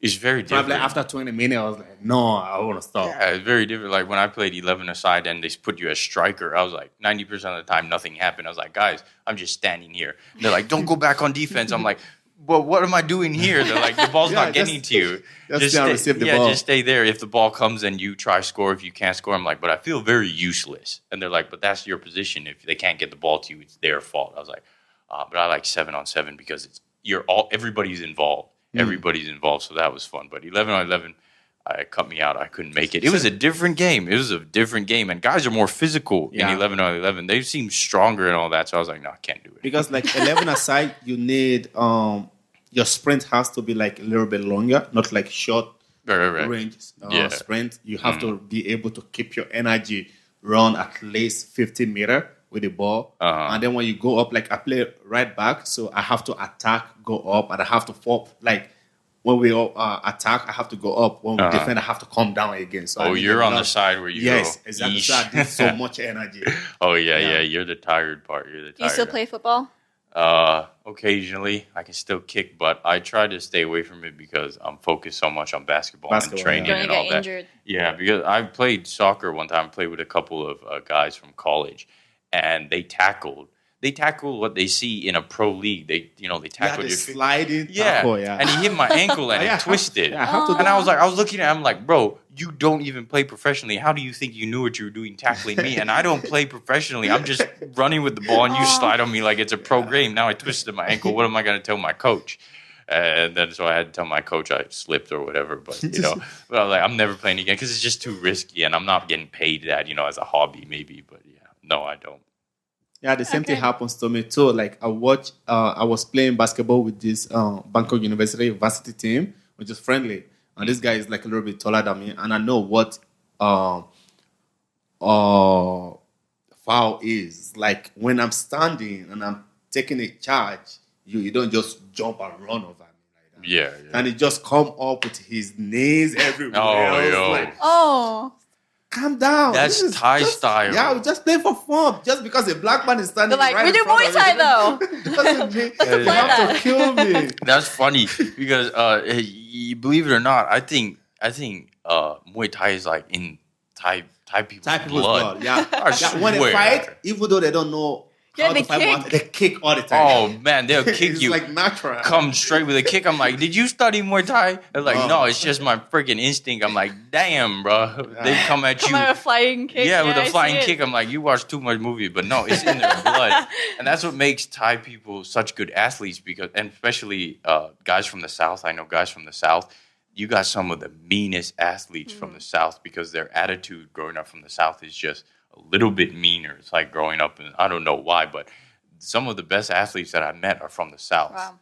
But they go crazy real fast because they got an attitude problem. But a lot of them are really good because Crazy really fast. yeah, because they can't control their attitude. But a lot of them, they have that mean attitude, and if you have a mean attitude with talent in Thailand, you can pretty much beat a lot of people. I think the people from the other side too, they have different genetics. I think they have more athletic genetics. Like they look more of like Filipinos mixed with African blood. A lot of things. Yeah. I gotta tell you something that I find really surprising. I went on Google and I want to see because every country has a heritage from some main country. Yeah. So I went back and believe it or not, some of the first Thai women actually look African. Yeah, they might. Yeah, they did. Yeah, and if you go like back to Indonesian, you got guys in Indonesia. The guy got curly hair. Yeah, just like that. there's still people who live in the islands, more of like primitive lives. Exactly. They're actually from Africa. Yeah, exactly. Same thing as in Philippines too. They still have in Philippines. They have a little bit of them in China. Exactly. And I guess all the cultures came mixed together. That's why you have my great grandparents were from Saudi Arabia. My great grandparents were from China. My great grandparents. Everyone was just migrating everywhere. Everybody migrated everywhere, and yeah. so everywhere is a little mix of everything. Like my dad was Irish, my mom's Thai, but she had Chinese in her, and my dad's father had Israeli. So I get the Israeli look and so on. So I'm like, so where are you from? I'm like, I'm from anywhere really. My dad's Irish, my mom's Thai, but I grew up down south and I live in Bangkok. Wow. I was born in Pakistan, so I'm a little bit everywhere. A lot. My passport says Thai though, so I guess. How do you feel? Do you feel I'm thirsty Thai? right now. But You have your water. I have my water. Do you feel Thai? Do you feel Western? I feel really, really Western. I feel Western too. You do. So this is I'm going to talk about this on another podcast with another half Thai because it is like a first world issue that like, okay, we're mixed of different nationalities, different ethnicities. So where do we feel? But you've lived in Thailand your entire life, but yet you feel Western. Yeah, It's so never felt Thai. Never really. I honestly, truth be told, I never really liked the Thai way of life. I felt it was very laid back, and my mentality has always been go, head to the metal, pedal to the metal sort of mentality.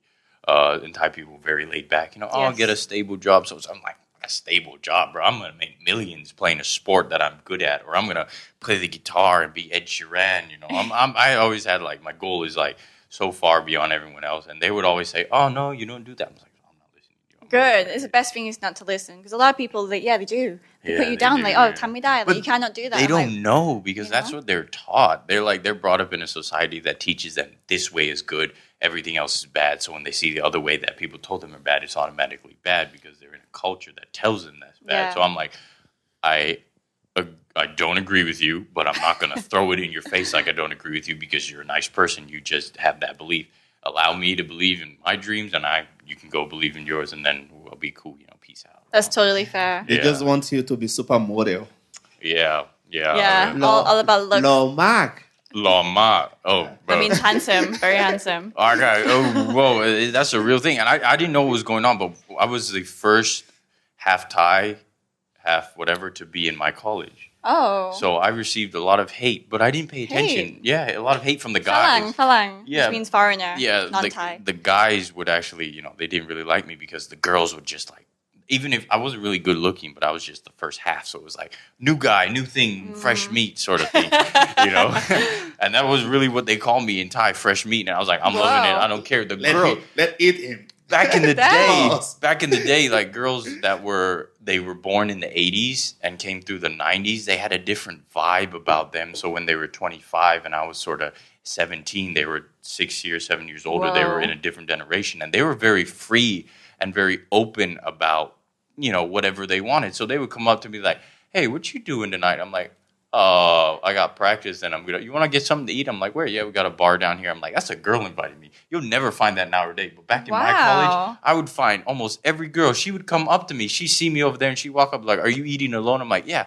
Now, I don't get that. Yeah, that's so un-Thai. Yeah, that wasn't un-Thai, but I don't know. Maybe it was a college I was in, but these girls were very... college you're in, they're just very forward. Yeah, they were just very forward, and they would be okay if a guy... They'd be shy, very Thai, but if I walked up to them... I want to go to your college. Yeah, it's not like that now. It's not like that now. Different? Yeah, when I graduated, when my younger brother Kevin came in... My first year in Bangkok University, girls was running away from me.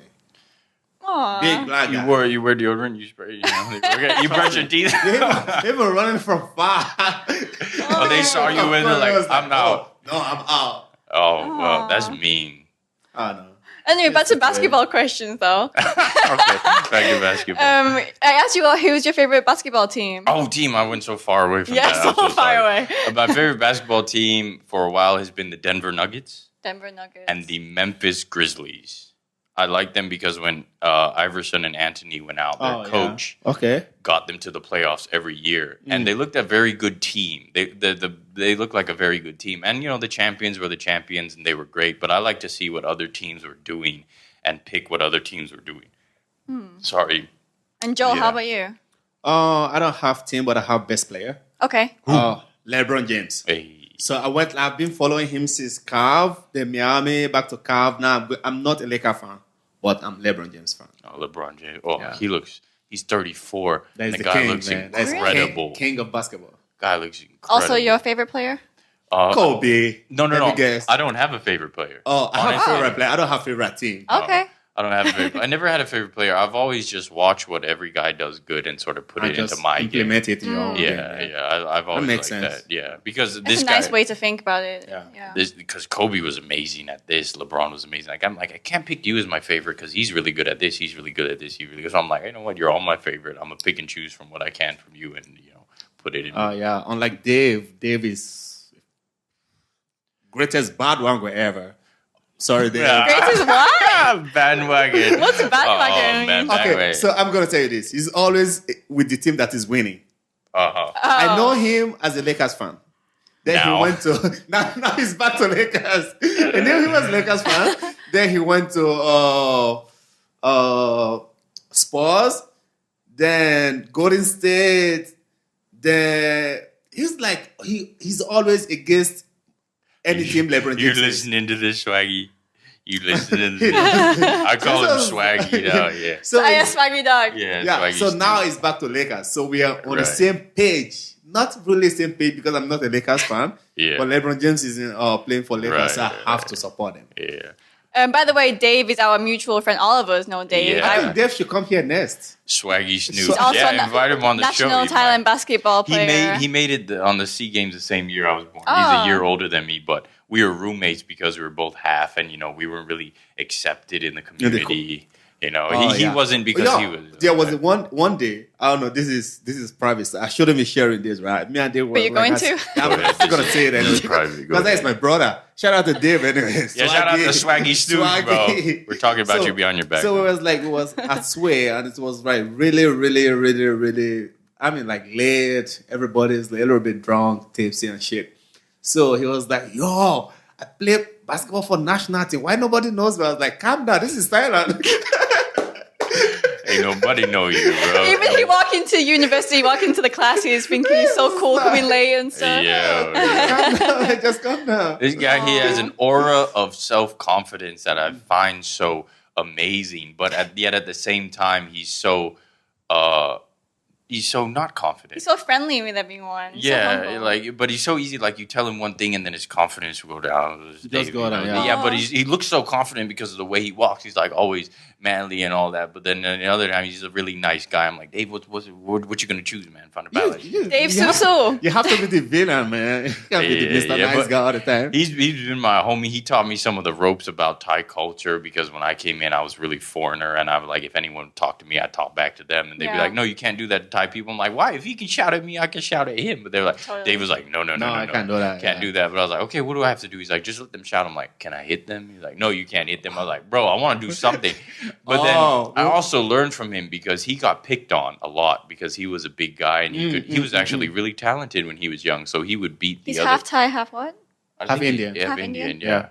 yeah. But he would really beat the older national team players, and he was really good. Wow. I was so proud to So call they him. hated him. Oh, they didn't like him because he was 19, 20, Yeah, and I was he was like- showing them up. They were like, man, I've been playing on the national team, and this young guy comes in and plays better. So they would physically injure him, hurt him, elbows, which was normal, right? But I looked at him, and then he wouldn't get back at them. I was like, you know what you got to do to a bully? If a bully punches you and he thinks he can keep punching you, he'll keep doing it. But if you hit that back and you put him on his face, you put him on his back, he'll look at you like he'll think twice before doing that again. So that's what I learned about if anyone wants to do something to me on the court, I won't hit them, but I'll stand up to them and say, "No, you can't do me like that. I'm not like that." So I learned that from him, but he taught me. He's my guy. You know, we've been roommates ever since. So yeah. But I feel the same thing in Thailand, though. When people yell at me or are aggressive or do something bad, then I want to approach that situation. But in Thai society, you can because you're younger. Crazy things. Yeah. That's a problem I had ever since I was young. I was like, why just because I'm younger, that means I don't know more than you. I could know a lot more. Or you can't even have your own opinion about things. Exactly. It's real pressure in Thailand. And that's why I feel like a lot of people don't speak up, or a lot of my friends on my team, they don't have an opinion about certain things because they're taught not to say anything. When you ask me, I'm firing away. I'll give you 10 different scenarios already because I'm ready to speak. But Thai guys, they'd be like, okay, sure. I'm like, sure. What sure? I mean, don't you have something that you want to do too? But they're like, no, I'll go with the flow. I'm like, I'll go with the flow. I feel you. I'm different. I'm different. You're different. Yeah. So, yeah. Your brother also plays basketball. So is he on the same team as you, High Tech?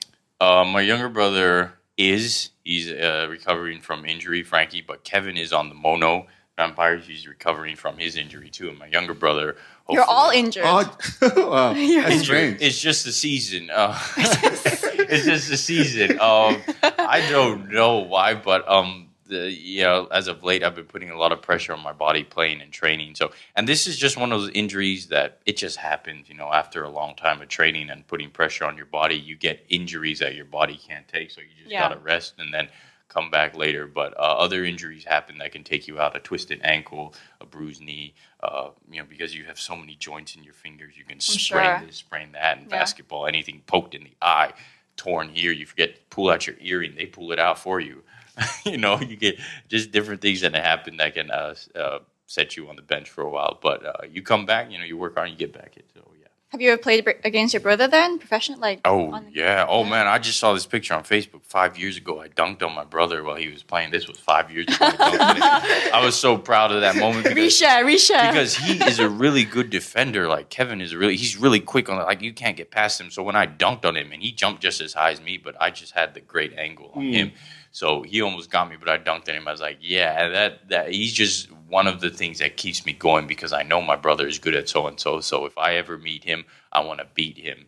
And that's what keeps me going. So I played against him a few times. That's nice. A little sibling rivalry. Oh, it was great. And there was one time when he was actually playing and I was on another team. And I looked at the coach. I'm like, Coach, he's scoring. Put me on the court. He's like, no, Reuben, I want to keep you for this minute. I'm like, I don't care. I want to whoop his, that's my brother. I don't want him shining. You got me sitting. And the coach is like, don't argue with me. I'm like, I'm going to argue with you because I want to play against him. And the coach sat me down. I'm like, Coach, what are you doing? Whether we win or not, just let me have my, it's brotherly rivalry. This can make headlines. Brother, go at it, fight, wrestle on the court. Who knows? But I played against him many times. It's been awesome. They're great competitors because the great thing about it is we both know that we work hard and we're always working hard. So we know that when we meet each other, we're going to see whose hard work was harder and better. So, yeah. Oh, that's so cool. Yep. Yeah. Awesome. You've played in different countries, you said.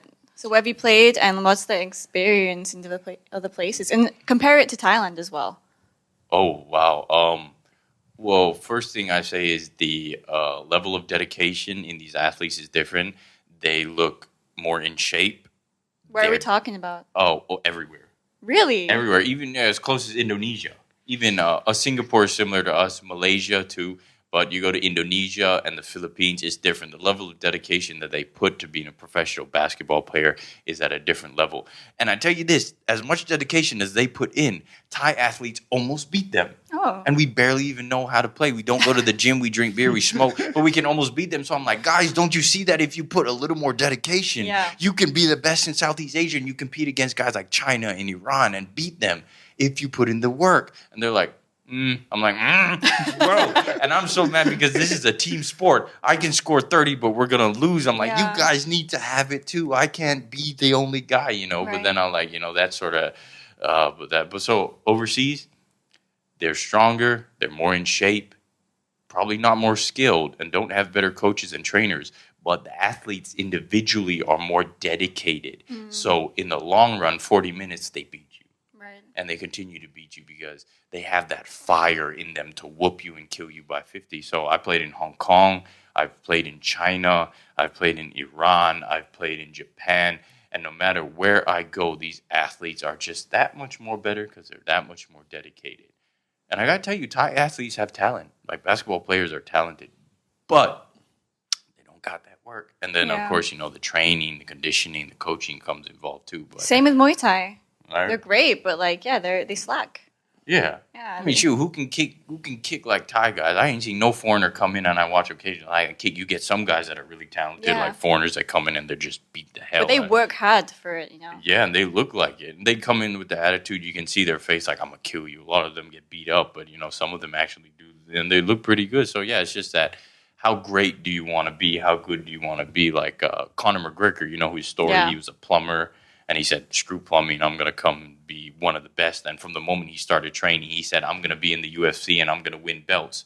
So he put it in his mind that that's what he's going to do. There was no, I'm going to go back to be a plumber after 5 years. Right. No, there was like, I'm going to make millions off of this. So he dedicated himself and he made it. So there's no saying anybody can't do it. It's just, do you really want it? And it's not, do you want it for a year or two? Do you want it for life? Right. So, yeah.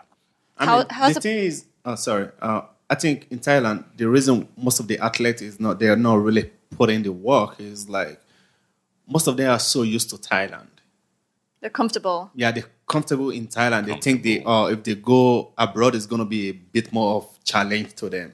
But like in Africa, like when you play sport, when you play football, basketball, or any sport, you don't want to remain in Africa. You're using that sport as a way out of probably poverty, out of your environment. Right. So you really have to be good at it. Right, a way out. Yeah. You don't just use it to be in there. Right. You have to be at your now, Nigerian football team, if you really go around and pick the best, we win. Not even Brazil can stand us, trust me. Really? Yeah. Football or basketball? Trust football. Even basketball, if you go around picking the right people, because corruption, before you could be able to make it to the team, you have to pay. You have to know someone who knows someone. We don't even have our best at any competition. Right. If you really go and pick our best, nobody can challenge us. That's why you see most of the African So all you basketball scouts players, out there, whoever's listening, go to Nigeria. They traveled abroad. As soon as they move outside Africa and go to abroad, study, they always be the best. Always, always. So I just think it's more of a mentality here. Thai people don't want to. Wakanda, bro. Some of the best stuff comes from Africa, bro. And I guarantee that, bro, because, I mean, look at the NBA populated by athletes that are athletic. I mean, you see where they come from. It's obvious. So, Wakanda forever. That was a cool movie. Going back to the question, in different countries. I'll speak on comfortability. I think because in Thailand, it's very easy to get a job and a stable job where you can make a little bit and live easily. Yes. And it's easy to get addicted because working hard is hard. It is. It is. It's working hard. Not only working hard, but working hard and being hardworking. So that's two on top. And then you got to be dedicated. And then you got to be consistent. So a lot of them can work hard for 5 months and be like, I can go back home and make easy money and just live peacefully. So I guess it's easy to live in Thailand. That's why it's easy to settle back.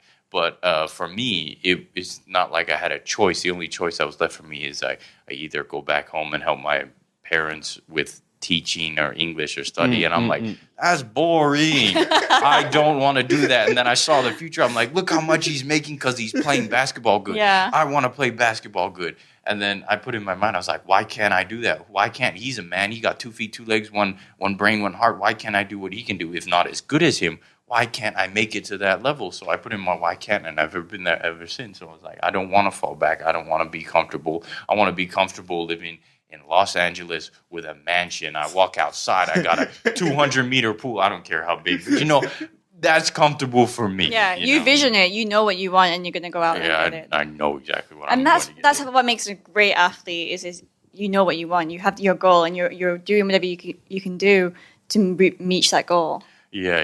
And if you look at a lot of guys' stories who are successful, like LeBron James, single mother growing up, lives, so and so.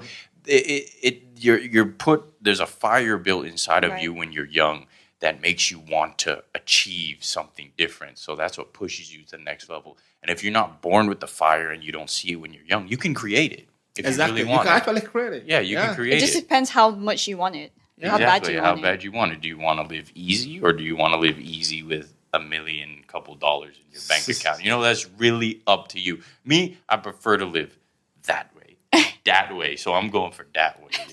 Yeah. Okay, so back to the question of countries played in.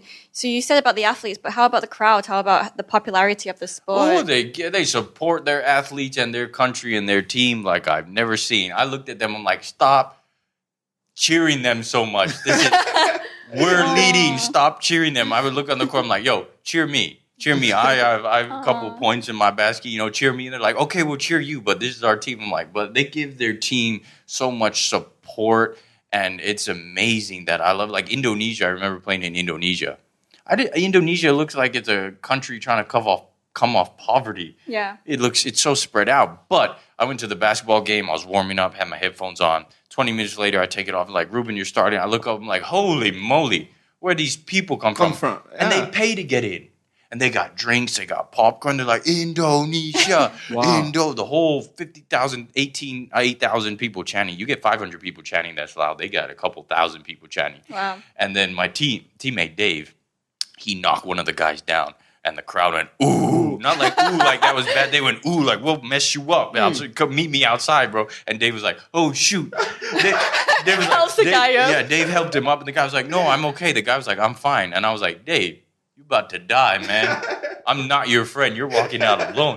They were so into the sport. It was amazing. And when you come back in Thailand and you're at a game like Mono 29, you get 10 people. And some of them are the kids, the boyfriends. I'm like, it's really sad. I don't want to dunk for any of you people. I'm dunking because I want to sign a contract with the NBA. But where's the squad, bro? I'm playing for the birds. Cheap. Mono Stadium's so far away. So far away, and they only come to watch when Mono's playing high tech. Right. So I'm like, and then yeah. And then a lot of the times when Mono's playing high tech, a couple times I played good, but I got to play for 10 minutes. Why? I got 10. I don't know why. And I asked the coach, like, Coach, I was playing good. I scored 11 points in 10 minutes, and they can't stop me. And he's like, oh, you played good 10 minutes? I was like, put me on. I was like, put me on. I can kill them. You don't have to use 5 of those guys. I can beat the team with one hand. But I didn't get to play, and I was like, bro, this would have been a perfect game because so many people came to watch. Wait, so were you guys winning or losing? We were losing. I know. And the guy who was playing good was on the bench. It's because Mono, he doesn't want to lose against Mono because he wants Mono to bring your team back to play them more. Otherwise, I have no idea. There could be so many reasons. Wait, but as politics. an athlete, I'm only it's politics. Is it not Thai league? It's Thai mentality. Thai league, yeah. So why do you care if the team have to? That you have a schedule, right? Yeah. So it doesn't really matter. Maybe they're probably going to play against each other like 2 or 3 times. The entire season, right? Yeah. So it doesn't really matter. Like if you can kill them, kill them. Yeah, exactly. Because before, like 5 years ago, high tech was dominating Thai basketball team. Yeah. But a few years back, like 3 years or 2 years now, Mono out of nowhere, just like. Yeah. But they Mono put the time in. They got the right players and the good coaches, so that's how they started dominating. And now High Tech brought Kobe's dad or someone to coach. Kobe's dad. No, High Tech didn't bring him. It was another guy. I played under Kobe's dad for a bit. It was another guy. He's on that team, right? Thailand Slammers. We played in the ABL. He tried to help Thai basketball, but it was hard because he's such a straightforward guy. Like he couldn't speak, and he found me. He liked to hang out with me because I was just honest, straightforward. I didn't hold anything back. So he was like, "Reuben, come here. I need you to translate." So he's like, "You tell this dude that I don't like him." I looked at him like, "Hey, I know you're going away, but I live here. So if he sees me on the street, he might want to, But he was like, "No. I'll protect you." I'm like, "You're going in 2 months. What are you gonna?" He's like, "Trust me. Stand by me. Be honest." So I said, I'm translating this for him. He tell people straight up. And he's like, because this is how we do it in the States. We don't mess around. We don't fart around. And I was like, yeah, he tried to change and really improve mentality in Thailand. But he had to leave. He's going to be the bad guy anyway. Yeah, he was the bad guy. And he ended up leaving because he said, I can't help. They don't want to improve. I was like, you're right. So he ended up leaving. He got frustrated. Yeah, he didn't even want to get frustrated. He was old. This is Kobe's dad. The level of basketball he's played and seen. So when he found a place that he saw could improve, he tried. But then when the place couldn't, he was like, I'm out. He's like, I'm so sorry. Try to come and see me if you can, but can't help you here. I'm gone. I think she should go for a tryout though. in the Sorry. state. Yeah. Yeah. I'm definitely going to do that. I have a contract here, and I'm continuing to improve with the help of my coach and trainer. And he said, when you have time, go to America and play against guys that actually play, and then you'll see how Exactly. small Yeah, you are. Yeah. Wow. And he said, That's how you can really know if you cut for it or not. Yeah. And he said, go out, get your name known, start to play, continue to improve. And by the time you know it, people talk. And because that's the thing about, I went to LA recently, and I like to dress up, and LA was nice because you can put a scarf on. Yeah. It's cool. You can look nice and swaggy and stuff. And I was walking everywhere, and people out of nowhere say, damn, I like your coat, bro. And they'd walk away and never see them again. But they were so open and vocal. American, they just say like straight that. at And that's what I found out. They compliment you. Like, they compliment different things that they haven't seen. Your height, the way you dress, your accent, the way you move and you talk. And they like different. So if I was cracking a joke, they'd be like, hey, you're different. I like that. In Thailand, they'd be like, you're not funny, bro. So I was like, bro, I need to go to a place where I can see that I'm different and I can continue to improve. Definitely, that's one of the goals. Go to the States and play against real competition and continue to improve. Because the main goal is NBA. Right. As a place. Have you ever thought about going to play in any other countries around Asia? Yeah, definitely. I tried to sign with the Philippines one time. What team? The Blackwater Elite. Blackwater Elite, tried to sign with them. They have a league every once in there where they can get an Asian player to come in and perform. But I'm really not that good, and I really don't get a lot of playing time, and we don't play against really anybody in Thailand. So there's no competition to say, Reuben, you're really good. Right. And because sometimes when I play against the good teams, I only get 10 minutes. So you can't see anything in 10 minutes, 20 minutes, Yeah, it's just I really don't know. What is the deal? Because like before, I know Dave is really, really good playing basketball. Yeah. I've seen him play. I've watched him play for like 7 years. So I've known Dave for like 7 years. I've seen him play. Sometimes he complains too, like, bro, big game. Dave is not even on the bench. Sometimes if he doesn't get injured, sometimes he's like sitting on the bench like whole times. Like there's no way you can improve a player, right, without playing there in a big game. Yeah. But I got to tell you one thing. As I learned so much, basketball is very complicated. Like, you have coaches in the NBA. I see coaches in the NBA that are doing the same things. They have really talented players, but they sit them on the bench because they might not know how to use them. They might like this player and the way he plays more. Of like because you got a coach might only know so much about the game, so he chooses to use what he knows, and I can understand that. So if I sit on the bench, I'm frustrated, I want to play, but I got to understand that my coach probably only knows to use these players. He doesn't really know how to fit me in the team, so there's a lot that can go on. Right. But as a player, all you do is when you get on the court, you play. Give it all. Yeah. You give it your all, and you play the way the coach wants you to play or the way he says he knows how to win, and you continue to improve. So when your time comes, you're able to showcase, and that's where the right coach comes. Yeah, exactly. Because the right coach comes and he might say, "Oh, you've been on the bench for 2 years. Hey, in the game. I don't care about you." You're like, "Coach, I want to come out." He's like, "No, you're in the game. You're never coming on the bench, bro." You'll get you just continue to play and continue to go. But one thing I can say is as an athlete and basketball in Thailand, it's frustrating. Yeah, it's frustrating, but at the same time, I'm blessed to be able to play and do something I love and get paid for it and make a good living off of it and see that in the future there's an opportunity to go even further. So so all in all, it's just continue to improve, and hope for the best. Always get better. That should be the goal. Strive for greatness. Strive for greatness. Lebron James. How do you believe that basketball can improve here in terms of fans, audience? That's a very big question. How do I think he can improve. It starts from everybody on the organization. The trainers got to be better. The coaches got to be better. The organization got to be better. The players got to be better, more dedicated. Everything has to improve. And you got to find a way to market and showcase these people.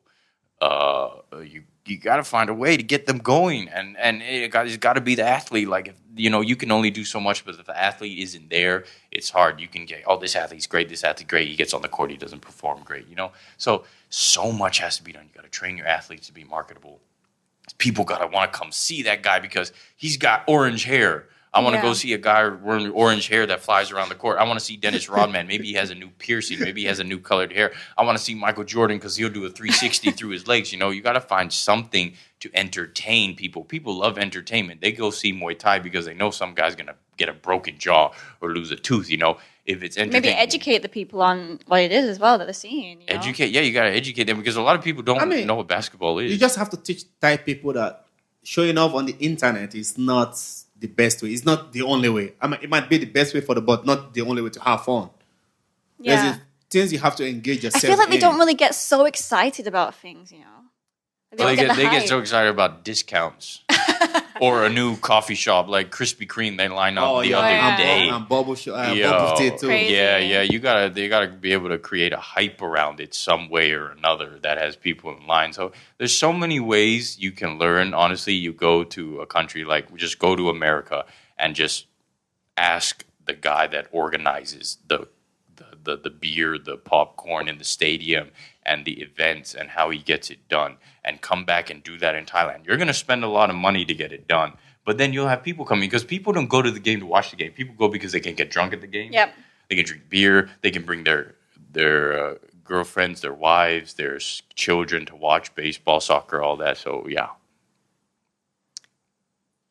All right. So, do you have a certain mentality behind playing on the court and also in training as well?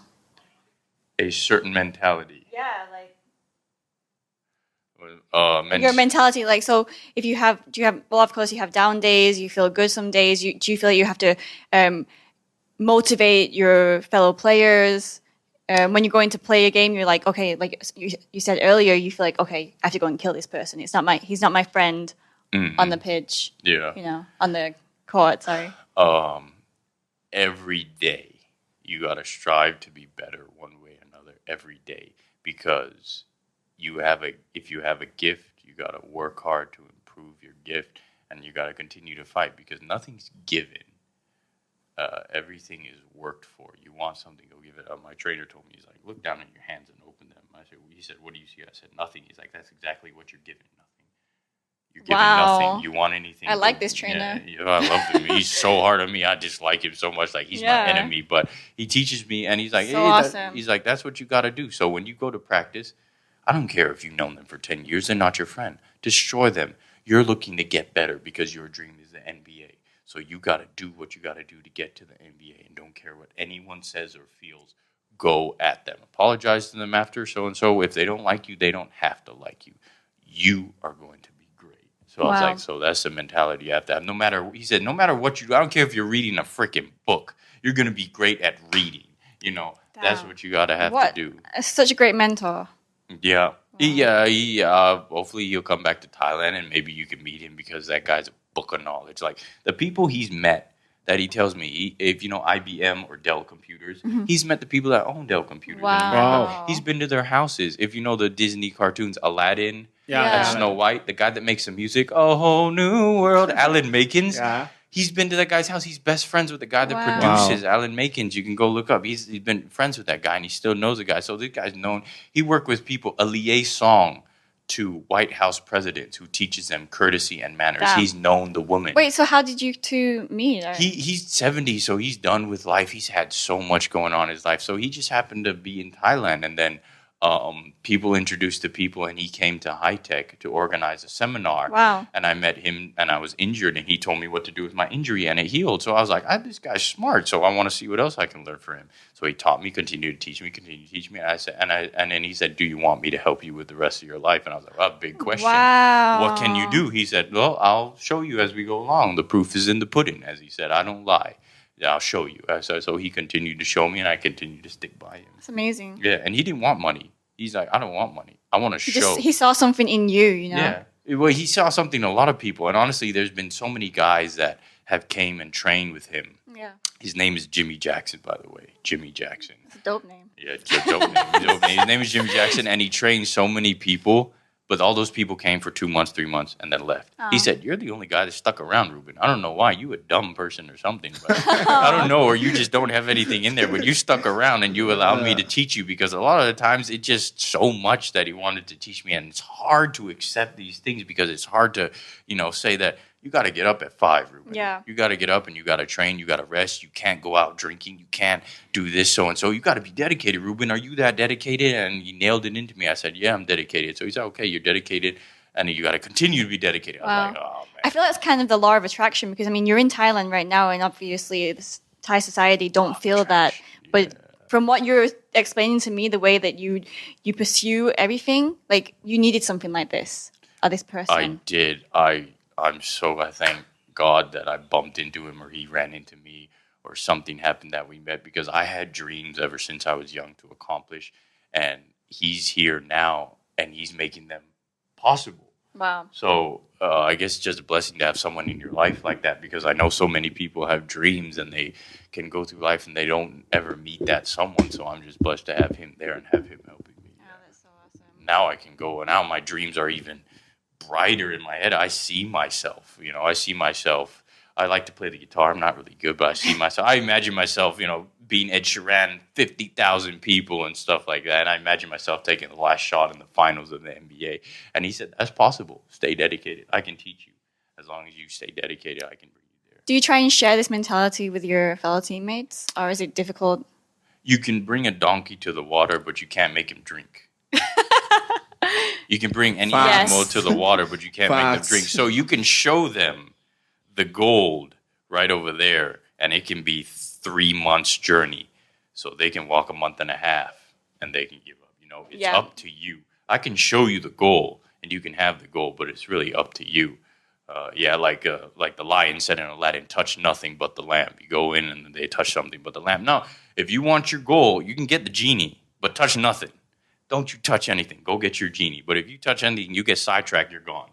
So, it's pretty much that. Have a goal, stay right there, shoot, bang, get your goal, and that's it, yeah. So work ethic, dedication.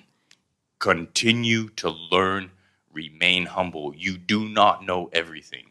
The minute you think you know, you don't know. Yes. Yep, and that's what he constantly nails me. He's like, I'm 70 years old and I'm still learning. Wow. So you're never too old to learn. You can always learn something new. But the moment you shut yourself out, you're done. So, wow. So earlier, you were talking about Take Me Out Thailand.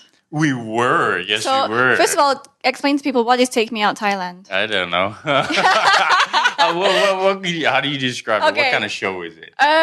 So Take Me Out is actually from the UK, I think. They had the show in the UK. Oh, okay, it's cool. somewhat like a dating show. I guess it's like a bachelor show, The Bachelor, The Bachelorette kind of thing. But very shortened version of that. So it's only like one day, really, of the filming of it. That's what she said.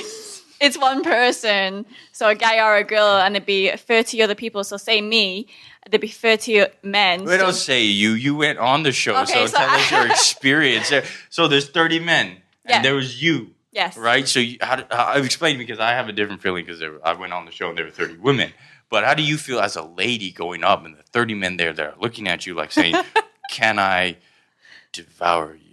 Can I Get it? Can I? Okay, to put it blunt, can I? Is she? The mind of a man is dirty. But anyway, yeah. Right, yeah. So we were just talking, like I just found out that we were both on Take Me Out Thailand, and me being on it, a girl having to choose 30 guys. Yeah. Oh, you're Snow White, Rush. You could choose Cinderella, anybody. Do you have to choose 30 girls too? One of them. When I was going out and shaking their hand, 3 of them weren't girls. Dun, dun, dun. And I had to go up close, and one of them was like, "Hi, how are you?" I was like, I had to remain composed. I was like, "You're just as tall as me." Next one. Shake hands. I was like, "So much to meet you." And they were touching me. I was like, "Who?" But I thought there were 30 women. They're probably like 25. Really? Yeah.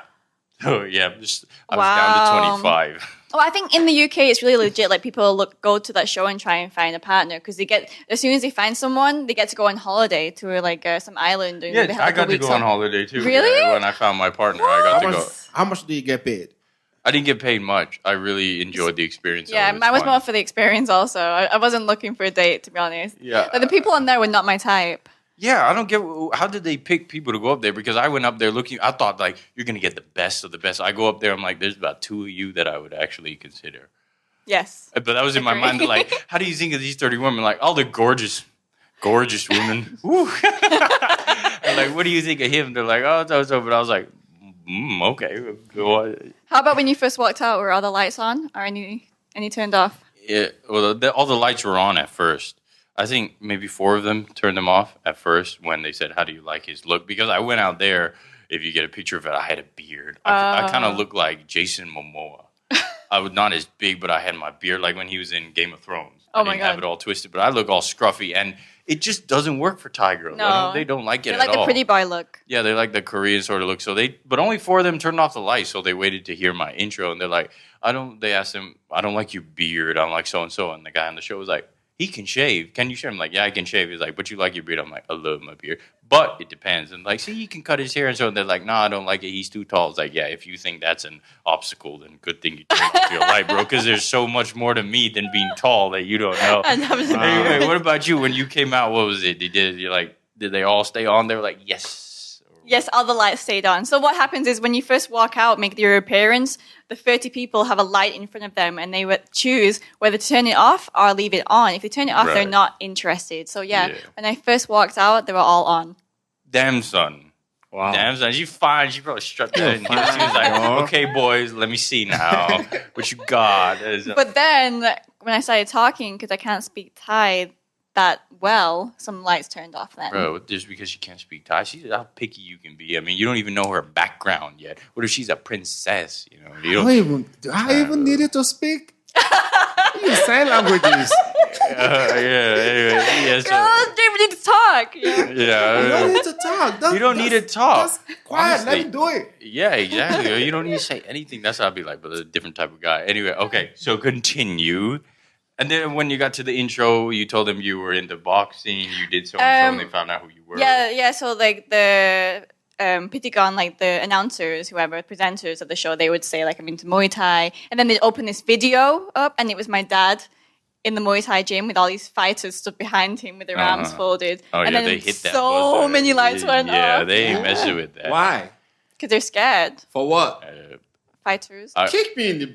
I don't. So like all these guys who are on the show, they're very like pretty boy looking, like not very Yeah. manly. They I would can't say. take a ass whooping, if I tell you that. Like, you know, if anyone was to date a girl of her caliber, Jade's caliber, it would be like, you got to have in the back of your mind that one day they're going to invite you in the ring and they're going to put a whooping on you. So you got to know how to fight, you know, just for fun. They're not going to kill you, but at least you know how to fight back. But Just not. Ruben's just scared away every guy listening.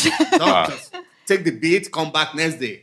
Yeah, you got to be resilient. You got to earn their respect. And they'll be like, okay, because they're fighters. They can protect her, so you got to know sometimes. They can't go to a restaurant some points and you be like, you know, she can fight better than you know. So just be a man, you know. Be a man. Anyway, yeah. Just man up. Okay, so what happened? They all or Not all, no, a few of them turned the lights off. Yeah, after that, and the one that like I thought, oh, he's kind of okay. Like he turned his light off. So yeah. Hey, so same in thing the here. end, I just pretty much chose someone who answered the question well. That What was question it. did you ask? I can't. Oh, if I lost the fight, like how would you? And I was upset about that. How would you like make me feel better? Type of thing.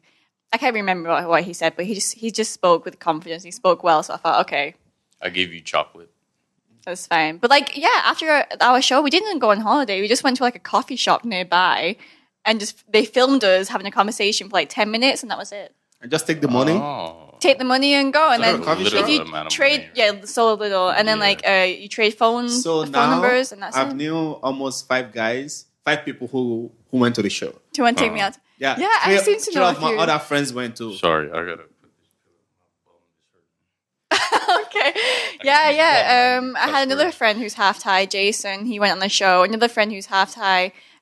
He's the manager of Levels Club, and like he got married. Andreas, he got married to the woman from the show. Wow. And It happens. It happens. Yeah, it happens. A lot of stuff happens. One of my Thai friends actually after the show he got depressed because nobody picked him. Yeah, Oh, I gotta tell you about Why? that.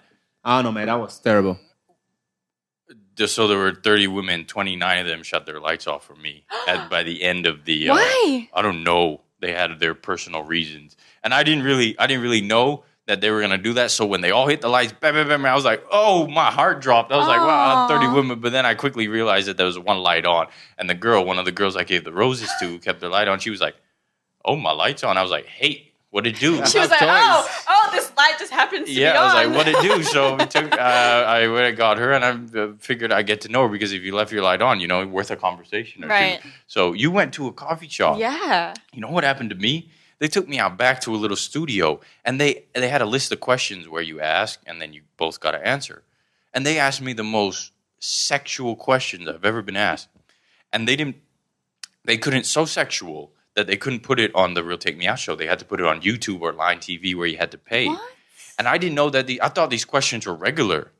But these questions made me more famous in the damn show because no way. Because the answers I had, you can go look it on YouTube. And because I was tired throughout, I had a long day of practice and training the day before, and I had to be there at 5 a.m. And by the time it got done, it was like 7, and I was answering the questions. So I was tired. So I was very just, I'll answer the question. Get them out of the way. Yeah. So, and they asked me a question like, where have you ever had with a girl outdoors and where? And I was like, oh, okay, let me see.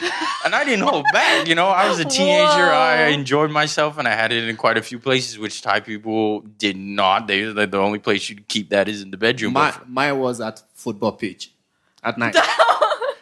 The second one was... Wait, was it in the middle, in the circle? Yeah. No way. That's good. No way. You lived the life. I can't do that now, but that would have been an idea. Damn. But it was at night, and you probably it was at night. Yeah. But see what men do? We plan, we secured the moment, or we're impulsive. So, the third one was in a car with my friends driving. He almost got into an accident. Bro, okay, that's interesting. With your friend driving too, your friend was like, bro. Oh man, okay. Woo. Wow. Other questions that they asked you? I got no questions like that. Are you kidding me? They asked me and anyway, what the studio was, I think they weren't fined or someone reported them because they weren't supposed to, but they thought they could get away with it. Anyway, the girl, she was very polite. She answered that she had none or so and so. She was very polite. Wow. And then they asked me how many girlfriends did I have, and they asked me where would you want to. I was like, you're very sexual, but I don't care. I'll answer them because I'm just. How long ago was this? This was a while ago, 3 years ago. Mine was 2014. Oh, what? Wait a minute. I think That's you were 5 years before ago. me. Yeah. Wow. Anyway, oh man, I went on. Everyone was like, they found out my Facebook and they started messaging me and they're like, "Oh, Reuben, you're so mean. You're so this. How dare you do this?" And then some people were like, "Hey, want to meet up?" I was like, wait a minute." But anyway, got a lot of mixed emotions, and we went to Pattaya. They took us on a trip. Because they said, "Are you two talking okay?" I said, "Yeah, she's okay. We're not really hitting it out, but we're okay." And she said, "Hey, you want to go on the trip?" I'm like, "Yeah, I'm free. So let's go on the trip. Free trip in Pattaya, 3 days, 2 nights." Why not? What? Yeah. It's amazing. Why not? Yeah, I didn't get anything like that. Yeah. Mine was so cheap. Where'd you go? To a coffee shop. Dang. But did they call you after and say, did you guys connect? That was it. No. Oh, well, I don't know. Maybe it's a new thing they did with us. But anyway, went on the trip. And that's when I gained more popularity for being brutally honest. Because I told the girl, we're going to go on the show, but me and you are not a thing. But people are going to think we're a thing. Yeah. So I'm going to have to let people know that we're not a thing. So you got to have your boundaries. You can't come up on me. But whenever the camera's around, that girl jumped on me like we've been in a relationship for years. Like she wanted something out of me. And I was like, and I literally did this. The camera's on me. She jumped on me. I was like, what? I was like, what are you doing? Away. And there were all the other couples were around and the camera crew. I was like, I told you that's not how it's going to be. Like in front of the camera, and she got so embarrassed, and everyone was like, "Reuben, you're so mean." I'm like, I told the girl, she didn't agree, she agreed, and now she's acting up. I got to put her in her place. Anyway, were you single that period? Yeah, I was single, definitely. Oh, hit it. Yeah, I would hit it. Bro. Confidential. Some stuff I keep confidential, private. But anyway, yeah. The show was nice. We went out, we went bungee jumping. What? And there was another girl who was really kind and nice on there. And I talked to the guy, and the guy was like, I'm like talking to this other girl. So this girl, I can tell her that you're interested in. You switched girls? I switched girls. Wow. And I was probably the first guy to do that on the show. So they call me, you're a Playboy Casanova. You're the raging. Yeah. And then so there was the bungee jumping, and they said, does anyone want to take a partner? You're going to be a girl or a boy? And I was with the girl, but they asked, Reuben, who do you want to take? And I looked at the girl, I was like, her. And she was like, me. I was like, I want you. And then the girl was like, what about me? You came with me. I was like, How are you? You want to go bungee jumping with me? You can watch. Yeah, and she stepped in the camera. She's like, Reuben, I thought you were going to take me. I was like, oh, wait, why did you think that? I was so mean. I was so sorry. Anyway, she turned out okay. She was nice. She had her period of drama. But anyway, she turned out okay. Anyway, I got to know that girl. And that girl was nice. We got to talking. So anyway, on the trip, I switched. But I got a lot of negative stuff back from that, which was very interesting because I didn't really pay attention. But I went to the comments. Someone was like, go to hell, you're a mean person. So I click like. I was like, Reuben, you're such a playboy Casanova. I was like, sometimes. So I click. Occasionally I can be, but I'm a really nice guy. Get to know me. Message me if you want. You have my Facebook anyway. So yeah, enter. I would talk to the people. No, That's so funny. I was just out there. I'm a friendly guy like that, and if people misunderstand me, actually try to get to know me, then I'll talk to you. But if other than that, so that was my experience on Take Me Out. I thought you would have the same thing. No. That sucks. I'm sad. That would have been awesome. Yeah, well, the guy, he did hit me up after, and I was just like, Oh, so you did this? So that's what probably he was trying to do. He was trying to hit you up to say, hey, we got a trip coming I was like, no, I'm busy. I'm good. I'm busy. Yeah. I don't want to go there. She's famous, bro. Bro. She got to pick and choose. Oh, that was awesome. Well, anyway, yeah. That was cool. I was on the Face Men in Thailand. Oh, yeah. That was season recently. 1. That was season 1. That was a while ago. When they asked me, you got to sign a contract, I was like, I'm playing too much basketball. I don't know if I can be really dedicated. And they said the contract said, we'll try to find jobs. The key word was try. I'm like, so there's no guarantee. There's no guarantee. I'm like, I can't give up basketball because I have a dream basketball and you try, find me a job. I'm like, bro, no, I'm out. But yeah, it was a great experience. Yeah? How was it? It was nice. It was really nice. The whole modeling industry. It was cool to be around those group of guys. So many different personalities, these guys. Like, you'll never guess. One guy he's got this supermodel face. And then you try to talk to him. You can't get a word out of him. And then you figure out he speaks amazing English, but he's just got a strange personality. No personality. So in the end, I'm like, okay, you look great, but you're not going anywhere because they can't market you. You're a stone, you're a rock. Like, I can talk to a wall and stuff like that. Anyway, he doesn't know who he is, so you can't say that. The Face Thailand is a modeling show. Yeah, it's a supermodel show that you get on. It's like sort of how to find the next supermodel in your country, one of the many. Yeah. Who would be supermodel? A lot of people do. I would love to strut myself up. Zoolander it up? Yeah. You know how we see models? Well, you could be a different. Yeah, they're kind of slim. They got the jawline and stuff, which I love to. I just like I've always liked the camera, so anything that involves a camera, I like it. So I don't. But if it hinders your basketball career, then because it was in Thailand. If it was a modeling contract in Europe where they said we're going to take you to France, Spain, blah blah blah, you're going to Paris Fashion Week. I'll be like, I'm out. Pay €2 million.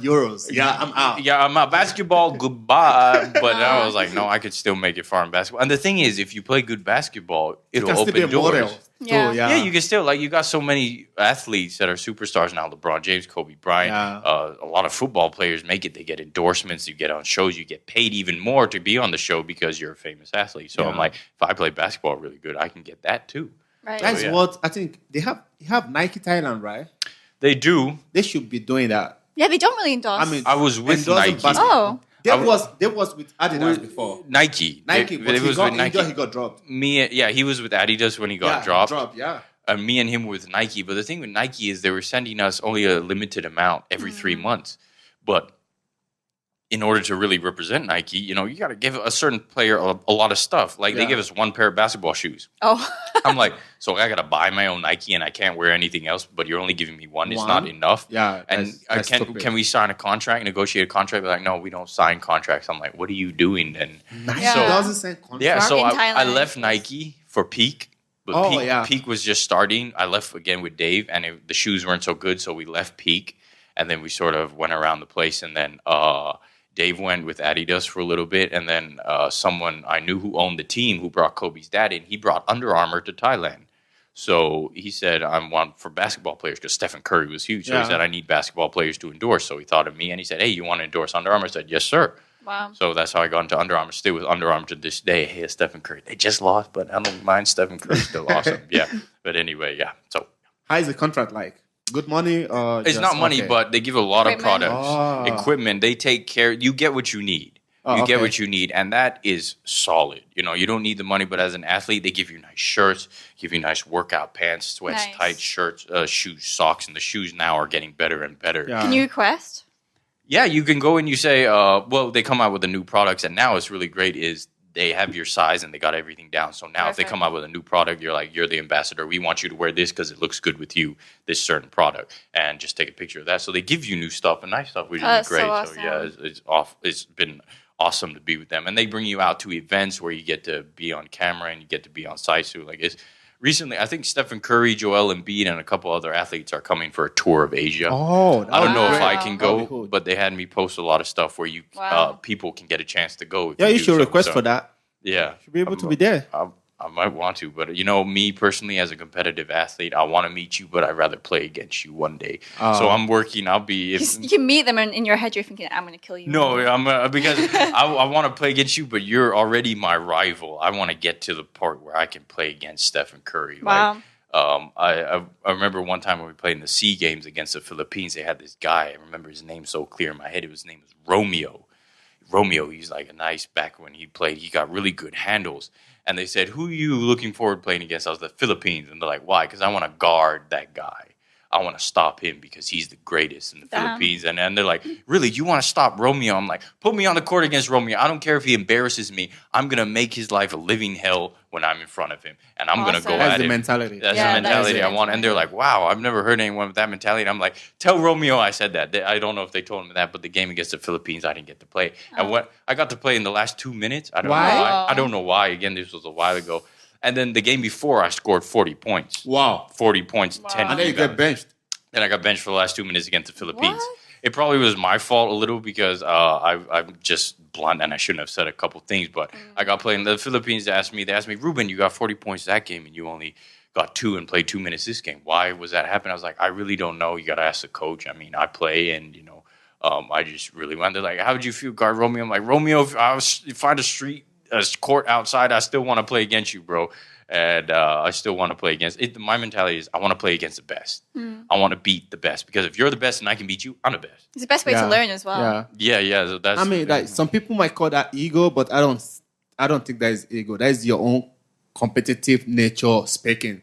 Just like when I play basketball, even like we just playing with each other, like just having fun, just pick up game, and I see a very good player because I can know when I see one.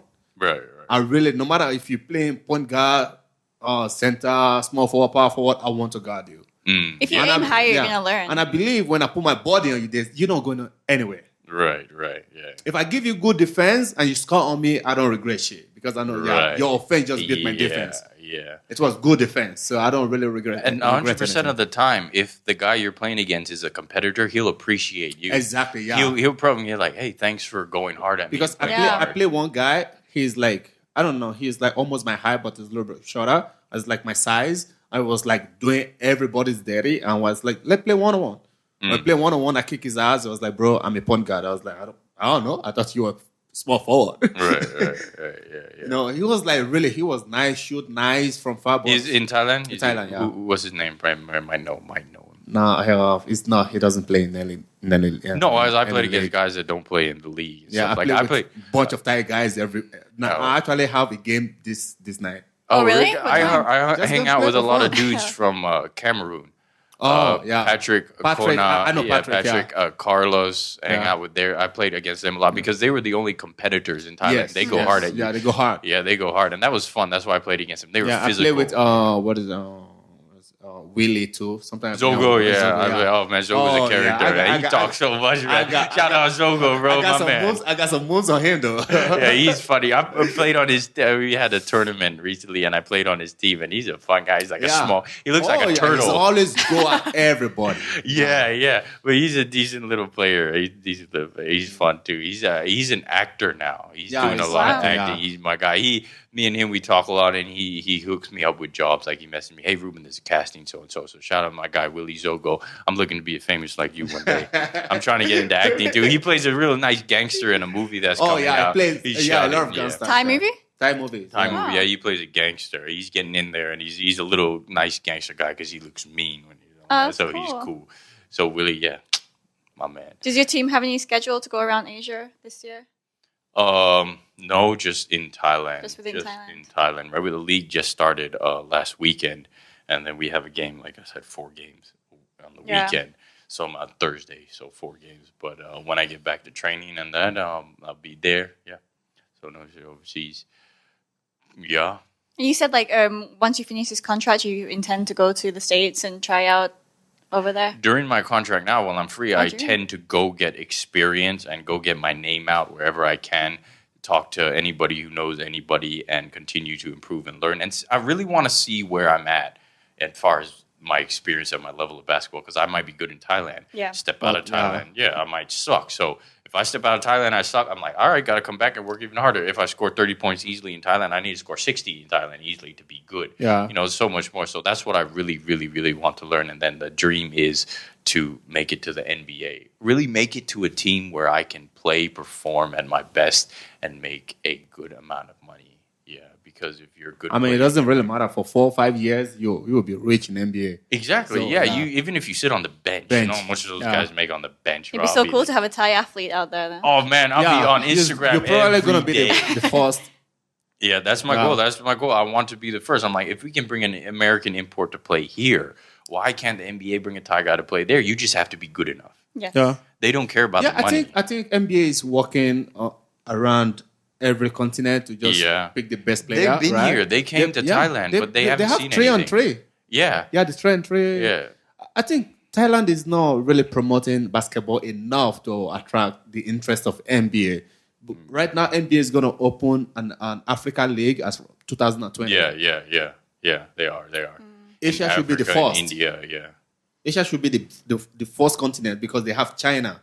Yeah. They always come on NBA tour in China, go to Taiwan, go to Japan, right? Yep. But in Africa now, NBA African League is going to start 2020 or 2022, which is really big for Africa. So it's going to be really big. So they can bring African player, at least draft when is 4 to 5 in 2020, next year. Oh, wow.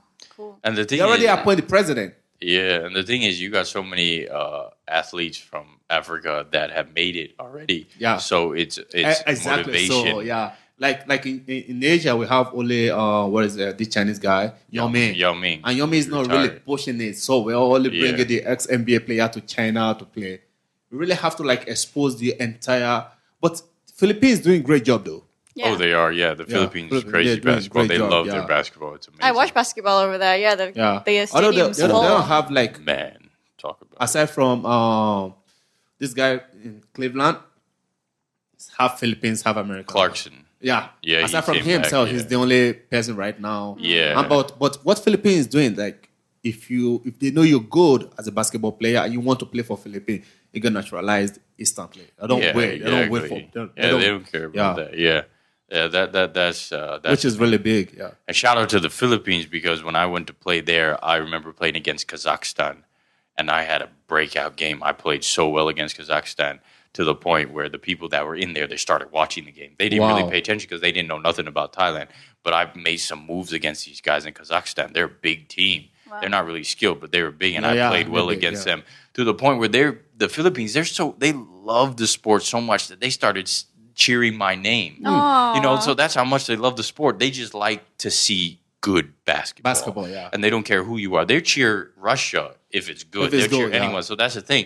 And then I walked outside, stayed like, hey, can I have your signatures? Can I talk to you? Can I take pictures? So that's the love of the game in the Philippines. So shout out to the Philippines. I love to play there. And that's why I was like, shoot, Romeo's the famous guy. Let me play against Romeo. If I can beat Romeo, they're going to be like, he beat Romeo. And that, it'll only give boost. And that's the dream, is really to get to there, but it's always. That's why you see, even NBA, Nike always brings the NBA player to Philippines every year. I feel 2 years ago, Lebron James. Yeah, they recently brought LeBron.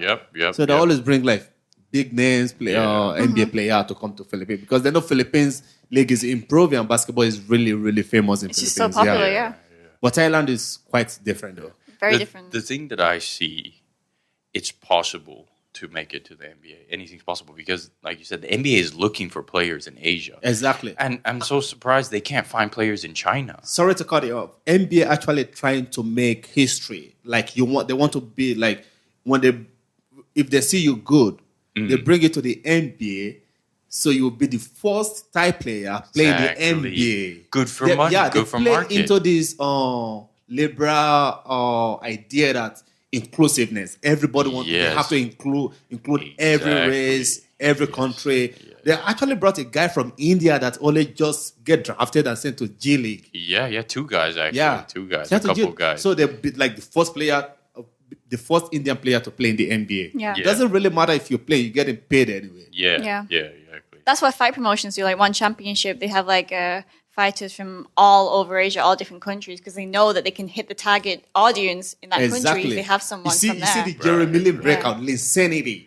When Jeremy Lin breaks out in links, every Asian people like, my friend that doesn't even watch basketball at all, they started watching basketball. Exactly. Yeah, so the NBA knows that can happen, so that's why they continue to market, and that's what makes it even more motivating for me because it's possible. Very, very and they're possible. trying to make it possible. Very, very possible. All you got to do is be good enough. Yeah. Because if you're good enough, they'll take you. Like, they don't, the Indian players were good, but they weren't good enough to play. So if you're good enough, you're good enough. Because basketball is not, it used to be about height. But now it's not all about height. Yeah, you got to be able to Because Steph Curry ruined basketball for everybody. Gotta be fast, gotta be dynamic. You just have to shoot, have the skill, dribble, like lay up. You don't have to you don't have to be the big guy. Big guy doesn't even dominate basketball anymore. Yeah, you have to be of certain height before. If you're like 7 foot tall, 7.1, you have like almost like 80% chance of making it to the NBA. Yeah. But now it's not the same. Mm-hmm. If you're tall, you're not athletic. No, I don't. Yeah, you just have to like they see you can. You're fast enough. You can. So big guy. NBA is not all about big basketball right now. It's all about like, are you good enough to shoot? Are you good enough to like defend? Are you good enough to like drive in and make the basket whenever you want to do it? Because big guy, they're slow. Yeah.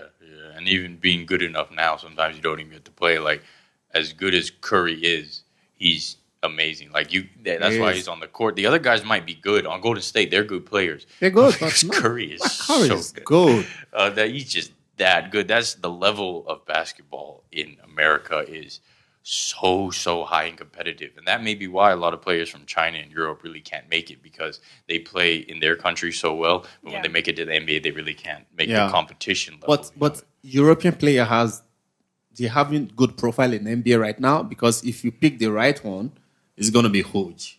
That is the only thing that is becoming a threat to American basketball player. A European basketball player, they have the right basics. They don't just learn basketball because they want to highlight. They are not highlight basketball player.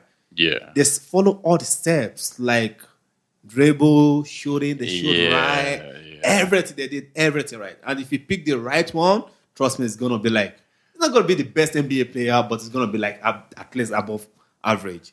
So many Europeans now, ever since Dirk Nowitzki. Even before then, there were so many players in the NBA that played during Jordan's era. Tony And Kukoc. the worst thing about European player is like they better play in their country than play in the NBA.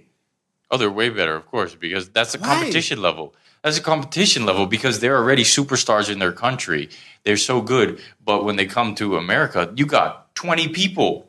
Like my trainer tells me, he's like, you think you're good, you step on the street courts of Manhattan and Brooklyn, and you go think how good you are there. The NBA players go to play on the streets in New York or the streets in some country because there are super talented basketball players that go play there that don't make it to the NBA. But that's how good the competition is. So if you want to make it, boy, you got to step it up. That's what it is. So, it's possible to make it, but you just got to be up there. And that's what I'm trying to make. I think going to the US, I think it will be best for you because you're going to learn, not only improve yourself, you're going to have a good experience, see how different people play basketball, how different people approach playing basketball, the street basketball, because street basketball is quite different here. We just play to have fun. But street basketball is totally different. It's like they play to make it to the league. Mm-hmm. And there's camera everywhere. Everywhere want to make an highlight. So when you play against them, it's like you better don't sleep. Yeah. Every dunk is going to be highlight on you. Yeah, you don't want to be at the other end. Exactly. You don't want to be at the other end. Yeah, that's awesome, man. Yeah, that's what I want to see. That's what I want. But in Thailand, if people get dunked on, I think they get mad. They get angry. If you dunk on Thai player. Really? Yeah, I think they hold their feelings, man. Man, your feelings. F your feelings. I don't care. You're playing a game, though. You're playing a your sport. feelings. It doesn't matter. They want to dunk on you, not you dunking on them. Imagine if you're in the boxing and then you hit a guy in the face. He's like, "Oh, you hurt my feelings." I'll be like, "What?" So that's what I look at. I'm like, bro, there's so many. You need other to sports. step out of this. Yeah. Yeah, there's so many other sports that you get hurt, and if you're worried about your feelings, American football players rammed over. Oh, I hurt you hurt my feelings. What is wrong with you, bro? Why feelings? You have feelings? What? Yeah, what feelings? Why are you even here? Yeah. No, but yeah, it definitely seems like you know what your goal is and you're on the right path. So I feel it. Thank you, and thankfully I'm on the right path, and I'm going to continue to go for my goal. And LeBron James is 34. Michael Jordan came back to play when he was 40. So I'm 28 now. Oh, you're still pretty young. I'm still young. Yeah. And the great thing is I have my coach and trainer who is amazing, and he's trying to get me there, and I want to get there. So we're working together to get there. And maybe one day you will see me on the big stage, and I'm going to be proud. And I'll be like, he was on the Jade Marrisa podcast. Yeah, I'm going to be proud. I'm going to come back to this country and I'm say, look, I grew up here. I made it here. If you want it, go get it. It's going to take time. It's going to take effort. It's going to take everything you got. But if you want it, you can have it. Yeah. That should be the mentality. That's good. You need to inspire the people. That should be the Sure. mentality. Yeah, and then I leave it. I really leave it up to you. Like I do it to my brothers and sisters. Like they're doing. I say the same thing to them. Like you can have anything you want. Go get it. Like Will Smith said in the movie. He's like, you have a dream, protect it. You want something, go get it. He told it to his son. That's fact. Yeah, he wants something, and that's just it. You want it, go get it. Ain't nobody standing in your way but you. That's right. Okay. We good? Anything else you want to leave this off? What do you want to add? I mean, we can talk about anything else. I mean, I'm good. I'm an open book. I'm a library. What you want to talk about? No, I think that's good. That's some basketball in Thailand and your experience and your dream and goals and what you aim to do. And I really think that you can do it because I see like how much you're willing to sacrifice and how much you're willing to put in the work to meet that goal. So yeah, it's just about hard work, you know. Everything I have, like relationship time, friends time, beer drinking time. Wow, Yeah, I but give up honestly- relationship because I'm broke. No, but listen, that's so true though about the relationships because even me when I was doing Muay Thai and things like, I know as an athlete, your lifestyle is just dedicated to that sport that you're playing. Yeah. You know, and it's difficult for people to understand because they've never experienced something like that. So I can see where it could be difficulties. But yeah, like train, and that's it, pretty much your life. Yeah, Play a game. Not to say you can't have a relationship, you can, but it's going to be very, very hard and complicated because if the other person is not in the same thing with you, the thing is, it can work if they're not in the same zone as you. Like if you have a long day or you got to travel overseas for a month and they're loyal, the relationship is good, you can come back and be with them. It's the same thing. As long as all the problems are capable of understanding between the both of you, then a relationship, anything is possible if the two of you are connected and you understand you have that connection. Anything is possible. But until you find that person as an athlete, it's really exhausting to create that connection because you're already so dedicated to what you're doing that if a person comes along and, tries to alter that, you're like, oh, I already got something going on. Don't try change it. If you want to come in, we're good with that. But other than that, So yeah, that's personal experience, by the way. So you probably. I've also had the same experience. I'm like, I'm training at this time to this time. I have like this time free. Right. I got a couple hours in between, so I got to rest. I got to take a nap here too. Let me ask you something, Jade. So you because you were an athlete, you don't want to get involved in a serious relationship because you don't want that to hinder your time or not just that. No, but I think, wait. No, wait. But as a guy, I run away from a relationship if I get involved in a sport that heavily because I don't want drama. Because the drama, does guy gives drama to? Soft spot. Well, that's exactly what I want to ask. That was the next question I was coming to. Because you're in Thailand. Yeah. And I noticed that Thai men are very different from me in the way that they handle relationships. And women, they can be dramatic. They can be almost the women in relationship. Oh, believe it or not, I've had so many Thai women who actually think pretty much like a foreigner. They say that I can't date Thai men. They're so emotional. I told them I'm busy at work. They're calling you up. Where are you? They're always worried. He's I thought only Tiger does that. Thai is like that. Some of them, yeah. I think you might have experienced But mostly during my fighting career, like I didn't want a relationship. I was just like. I was so into fighting and what I was doing that like I couldn't be bothered. It just kind of annoyed me in a way. Why? Getting close to someone annoys you? Yeah, at that time it did because it just wasn't my focus. Wow. Yeah, Eyes on the prize, you know. We have different I was an athlete, you know. different focus, yeah. I wanted to be a champion, you know, and I did that. So You know what? You know what I want? I just want, like, after running like 20 kilometers, just go back home. I just want someone to scratch my head and I fall asleep. yeah, sleeping. That's the dream, bro. That's the dream. But sometimes you come home and like, who this? Why you at this? Why you come to practice late? You're like, I was out with the boys. That stuff, like, as a man, you don't want to explain that. You just want to come home and your girl's okay. Because a lot of the time, if your girl's okay, we're not going to do anything. Yeah. Because we Doesn't just really really want, matter. we It's just not want to about come doing home to something yeah. chill. But if we feel like we're going to come home to some sort of trouble. pressure, we'll stay the night out and we might see something else that looks like it's not trouble, that won't talk to us or nag us so much, and we'll maybe talk to that for a bit, you know. Right. But, you know, so that's a lot of the men controversy. No, but yeah, you were just talking about like you just wanting to go home and have a sleep. Like, yeah, like when I'm training so hard, all I think about is going to sleep. Like I just want to take a nap. Like that's like Yeah, but you just want to take a No, nap. But me, I want to take a nap on someone's lap. what? You're the woman. You're How come killing you me. don't want to do that? What? How come that? Yeah, as a women should be man, doing as a that, man, but- we occasionally want that. You know, that's nice. But as a Yeah, woman, usually what? that's what women. I mean, want. of course you get want lonely for that. sometimes, but like that's normal. Just You know, hug but your pillow. hey, but think about it. I'm doing like a nice fighting pillow. sport. You know, my like surroundings is very like testosterone driven. So Okay. that's my surroundings. So like I'm kind of it's kind of bouncing off me a little bit. So I'm kind of like boyish in a way. I don't want to say too much, but yeah, I'm kind of boyish in a way. So maybe my mentality You towards should find you a certain- girlfriend. a girl. I'm not lesbian though. I'm good. I don't even fight anymore. How old are you now, Jade? Will be 27 soon. Oh, you're only 27. Oh, yeah, I'm 28. I'm not. I'm in a relationship right now, though. You are? I am. Shout out to whoever's in a relationship with her. We just totally talked about you No, just she's now. not giving name out. She No, never no said- name. No names. The guy is private. He's about to get his ass whooped. But anyway, how long have you been in a relationship? Not long. Just 2 months? A few months. Oh, how's it going? It's going good. How's it going, bro? Can he speak English? He definitely got to speak Yeah, English. yeah. It's like international. Okay, he's like a nice dude. He's a cool dude. Yeah, it's nice. What? Yo, you want to know a lot. Huh? He's trying to know so much about him. Well, I'm curious because she's talking about me about basketball, but now, change the subject, talking about her. No, It's cool. I maybe- didn't know she was in a relationship. Everything's so private. It is so private. Yeah. I'm not one of those type of Oh my people God, bro. I just announced it on here, but I'm not one of those type of people to take photos and show surprised. it everywhere. Me too, You know, me too, me I don't like people to know my business. Like yeah. I do podcasts, I do Muay Thai. You're in the back, that's bro. it, You're you a know? business. You're not a relationship. I'm sorry. She just said you're a business. I'm sorry. The truth hurts. I actually enjoy a private relationship where Yeah, nobody of knows course. anything, just me and you. Why do I have to Just, announce it to the world? You Yeah. know. That's how. I hate doing That's that. how it should be. That's Yeah. that's how. That's how But there's relationship works. because like most of the time when I got my photos posted on IG is because my Thai girlfriend, probably my ex-Thai girlfriend, thinks I'm probably cheating with another girl. So they have to put. Were my you? photos. No. Oh, never. okay.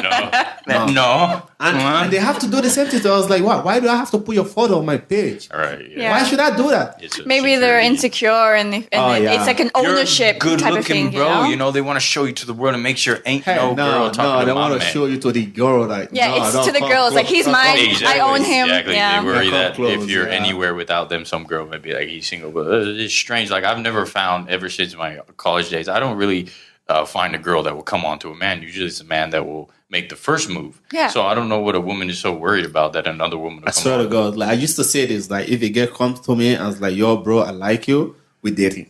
Yeah, if anybody did that to me, I'll be like, thank you. I don't want you gotta send mixed signals to I was me. like, right now we're in a relationship. Yeah, exactly. If that Right happens, now. that's what I said. That's what I'd be saying too. I was like, hey, girls, if you feel like you want to talk to me, go ahead Let's and go. message me. Do I'm it. not, I'm open I'm not to gonna that. bite you. Because a lot of the time I don't get out. But if you see me somewhere and you're like, hey, the dude looks all right, just message say me. hi. I'm friendly Yeah. at that. But a lot of the time it's me going out there like, Reuben, you never noticed me. I'm like, who are you, bro? You never made yourself noticeable, you know? The You're only like, thing- yeah, I didn't. Yeah, we You? men are very simple. Like, you like me, say it. Just say it. Hey, I like you. Cool, let's go. Nice. Let it go. You want you As simple drink? as that, you yeah. eat? You like sushi? No, I don't like sushi. You like rice? Okay, let's go. You're let's right. go. You know, like I don't Nice. know what I like. I'm like, bro, what do you like? What do you like? If not, I'm going to Burger King. I eat a burger. You know. So advice for the ladies: Be clear. Tell the guy what you want. Yeah, and that's what made Steve one Harvey. of the thing about guys, we love honesty. Honesty, of course. Yeah. Oh, not just guys. Everyone loves honesty. Oh no! If you walk to some girl and you tell them that you like them, it's like nah, Maybe you're not my it's type. too straightforward. Yeah. Yeah. A lot of times you don't know why. Maybe because you go on and as a guy, we're just too blunt or too honest, and it might be too much for the girl because she's shy. So what I learned is like you gotta. There's so many different ways, but different girls respond to different things. You'd be surprised. that's Sometimes right, you walk up to a girl and you'd be like, "Hey, I find you very attractive. I was sitting across the bar, and I just wondered if I could get your contacts one way or another, and we could get to know each other a little, maybe over a drink or some." I actually have a fun stories though about this being straightforward and be honest about things. So I was in a club with my friends and I got introduced to these girls, like my girlfriend friend. So she went out to smoke cigarettes and I went with her, just started talking. I was like, well, and I asked her, are you in a relationship? I was like, no, I'm not in a relationship, but I have casual thing with some other guys. I was like, you like it? I was like, oh.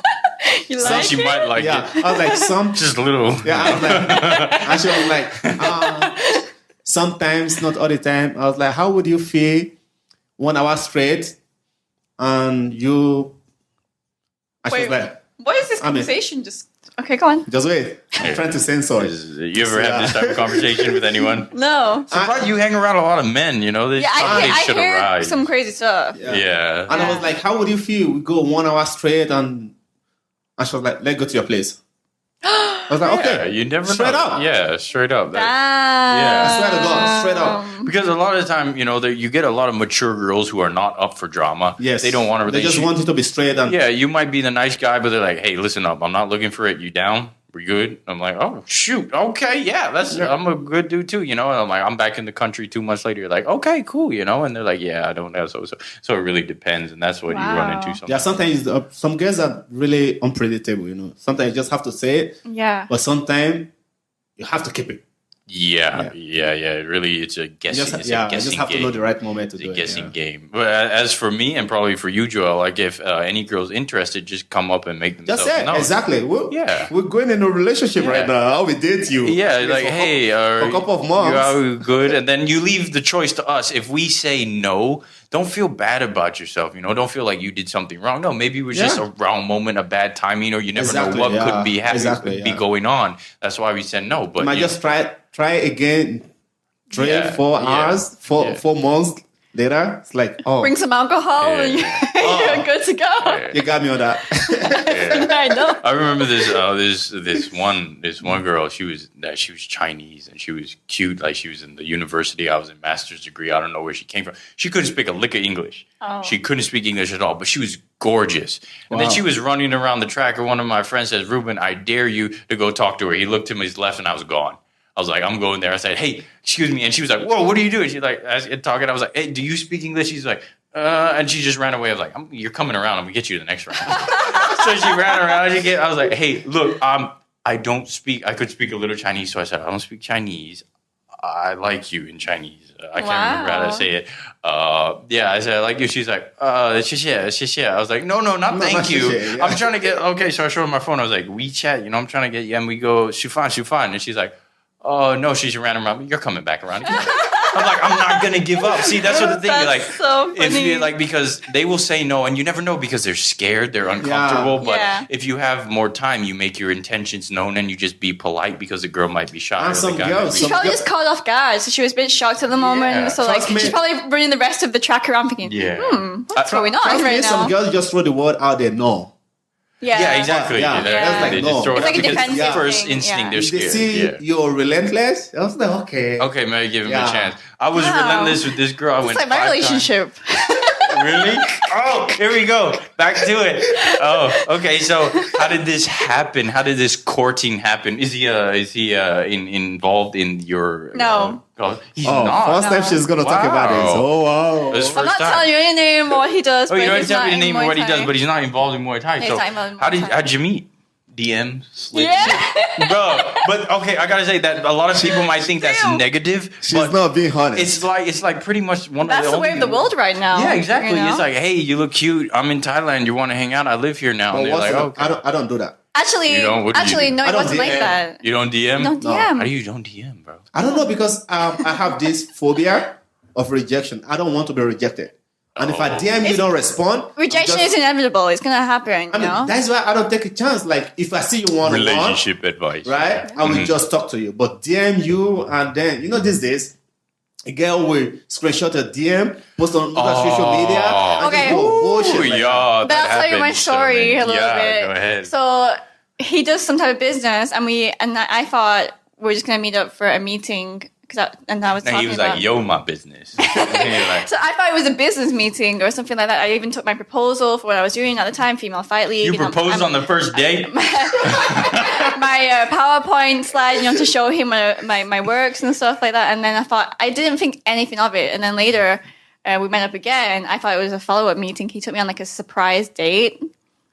Oh, this guy Yeah. romantic. He's You a romantic, player. bro. No. He's doing it the right way. Like we met up somewhere. He's like, "Oh, like let's go. We're late for something." And I was like, "Well, late for what?"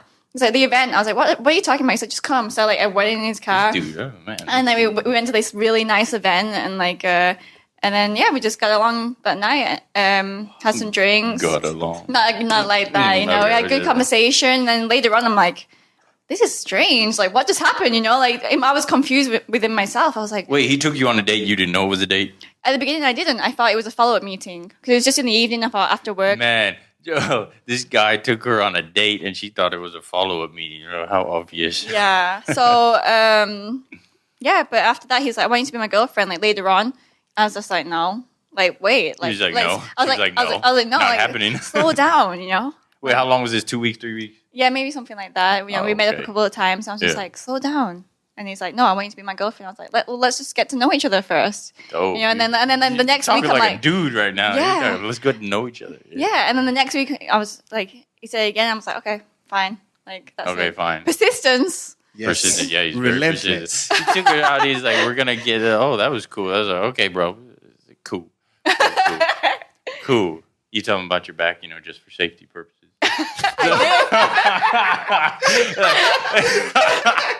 How you tell her, you break it to him nice, you're like, I got my period every now and then, and my back is fucked up, so whatever you're thinking, no.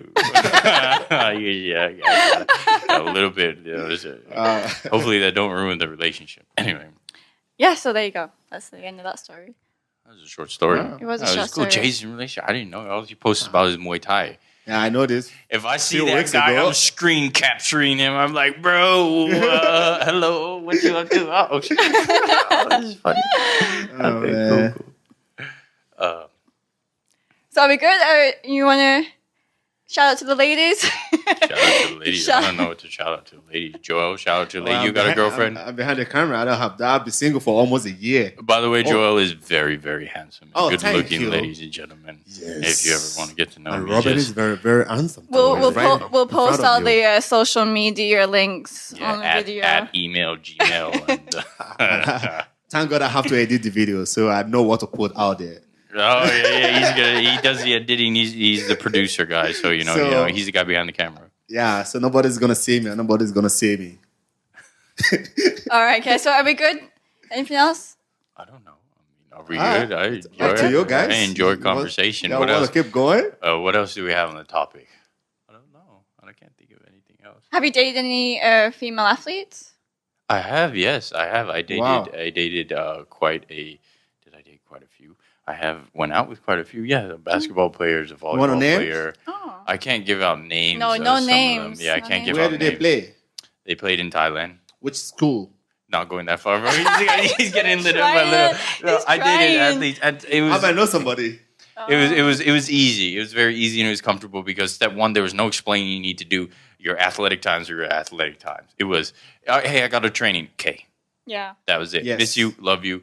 That was it. Good. It was amazing relationship. I gotta tell you, I messed up a really great relationship because I wasn't ready as a man. I was young. I was 24. I Wow. wasn't ready, but it was 24. an amazing relationship. Yeah. And if I still would have kept in contact with her, I probably would have still been in the relationship. But we had to cut it off because it was just a bad way to end stuff. So yeah, but it was great. But anyway, relationship with the athlete was good. And athletes, for some reason, it's easy to understand each other. Yeah. I mean, you're both doing the same thing. You're both into the same thing. You have similar lifestyles. Yeah. So that's pretty much that's how it was, and now it's just non-athletes. You know what? I'm the same. I went through when I was playing Muay Thai, I was fighting Muay Thai. I was just mostly into athletes, and then now not. But you grow up and then maybe you envision yourself with someone else, or you get into you have different interests now. So I think that's how I've. Yeah. You pass a certain time and you go on certain teams. Yeah. So it's a lot of athlete relationships work out. The relationship really depends on the two of you, how far you can go with each other, the connection, and really just the both of you. Like I said, a private relationship is usually the best because there's no outside. Yeah, there's no outside drama, and that's one of the best ways to go. So agree with you there. All right, Reuben. Well, thanks for coming on the show. Thank you very much for having me. It is awesome to be here on the podcast. And thank you, Joel, for. Wow. This is the longest we've ever recorded. Really? This is the longest? How long we got? Oh, we got a while. I don't know. 2.5 hours? Damn. 2.5 hours? We talked for 2.5 hours. Yes. Whoever's driving their car, listening to this, I hope you're driving far. Oh, this was a live podcast too? Yeah. Oh, on where? Oh my God, sorry. Twitch. I didn't know. Twitch and what? Just Twitch. Just Twitch? Is Okay. live, and then we're going to upload on other... YouTube. And shout out to Spotify anyone everywhere. on Twitch who was watching this. Thank you for 2.5 hours. If you turned it off and turned it back on, we're still here. We're still here. So, I hope you guys enjoyed it. Thank you, Jay, for having me. Thank you, Joel. I Thank hope you guys so much for coming. enjoy man. the topics. And anyways, I was talking to Dave, and he was like, I told him, we talked about him. I was like, bro, what are you talking about, man? We're talking basketball. Yeah, we're talking strictly basketball. Oh, we'll have to bring him on. Yeah, here. we have to. We have to bring Dave. Yeah, Dave Swaggy's a cool guy. I even forgot his name is Dave now because his name is Swaggy Snoop. Swaggy Snoops, I know. Yeah, so I call him Swaggy or For so Swag long. now. He's swagged out there from head to toe. That dude is swag. We should have a conference podcast live, probably only on social media, where we just sit on a round table and talk. Yeah, that'd be cool. Yeah, That'd be you got cool. that. You Get get a a bunch of few people together, webcams around. share their stories. Yes, That's yes. awesome. I've That'd be seen cool. that done many times. That'd be cool. Just share your personal stories, outlooks, Yeah. opinions, and stuff. We can That's make that awesome. happen. Yeah. Yeah, that's awesome. Cool. So All right. anybody who's paying attention, Yes. we might be back, whether you like it or not. Whether you like me or not, we're going to bring more people and keep it interesting. So thank you, Jay. Thank you so much for coming. Thank you, Joel. Thank you so for having much, us. yeah. Thank you all for listening to this episode. Please hit the like and subscribe button. Follow the Jade Marrisa podcast. ขอบคุณค่ะ ขอบคุณครับ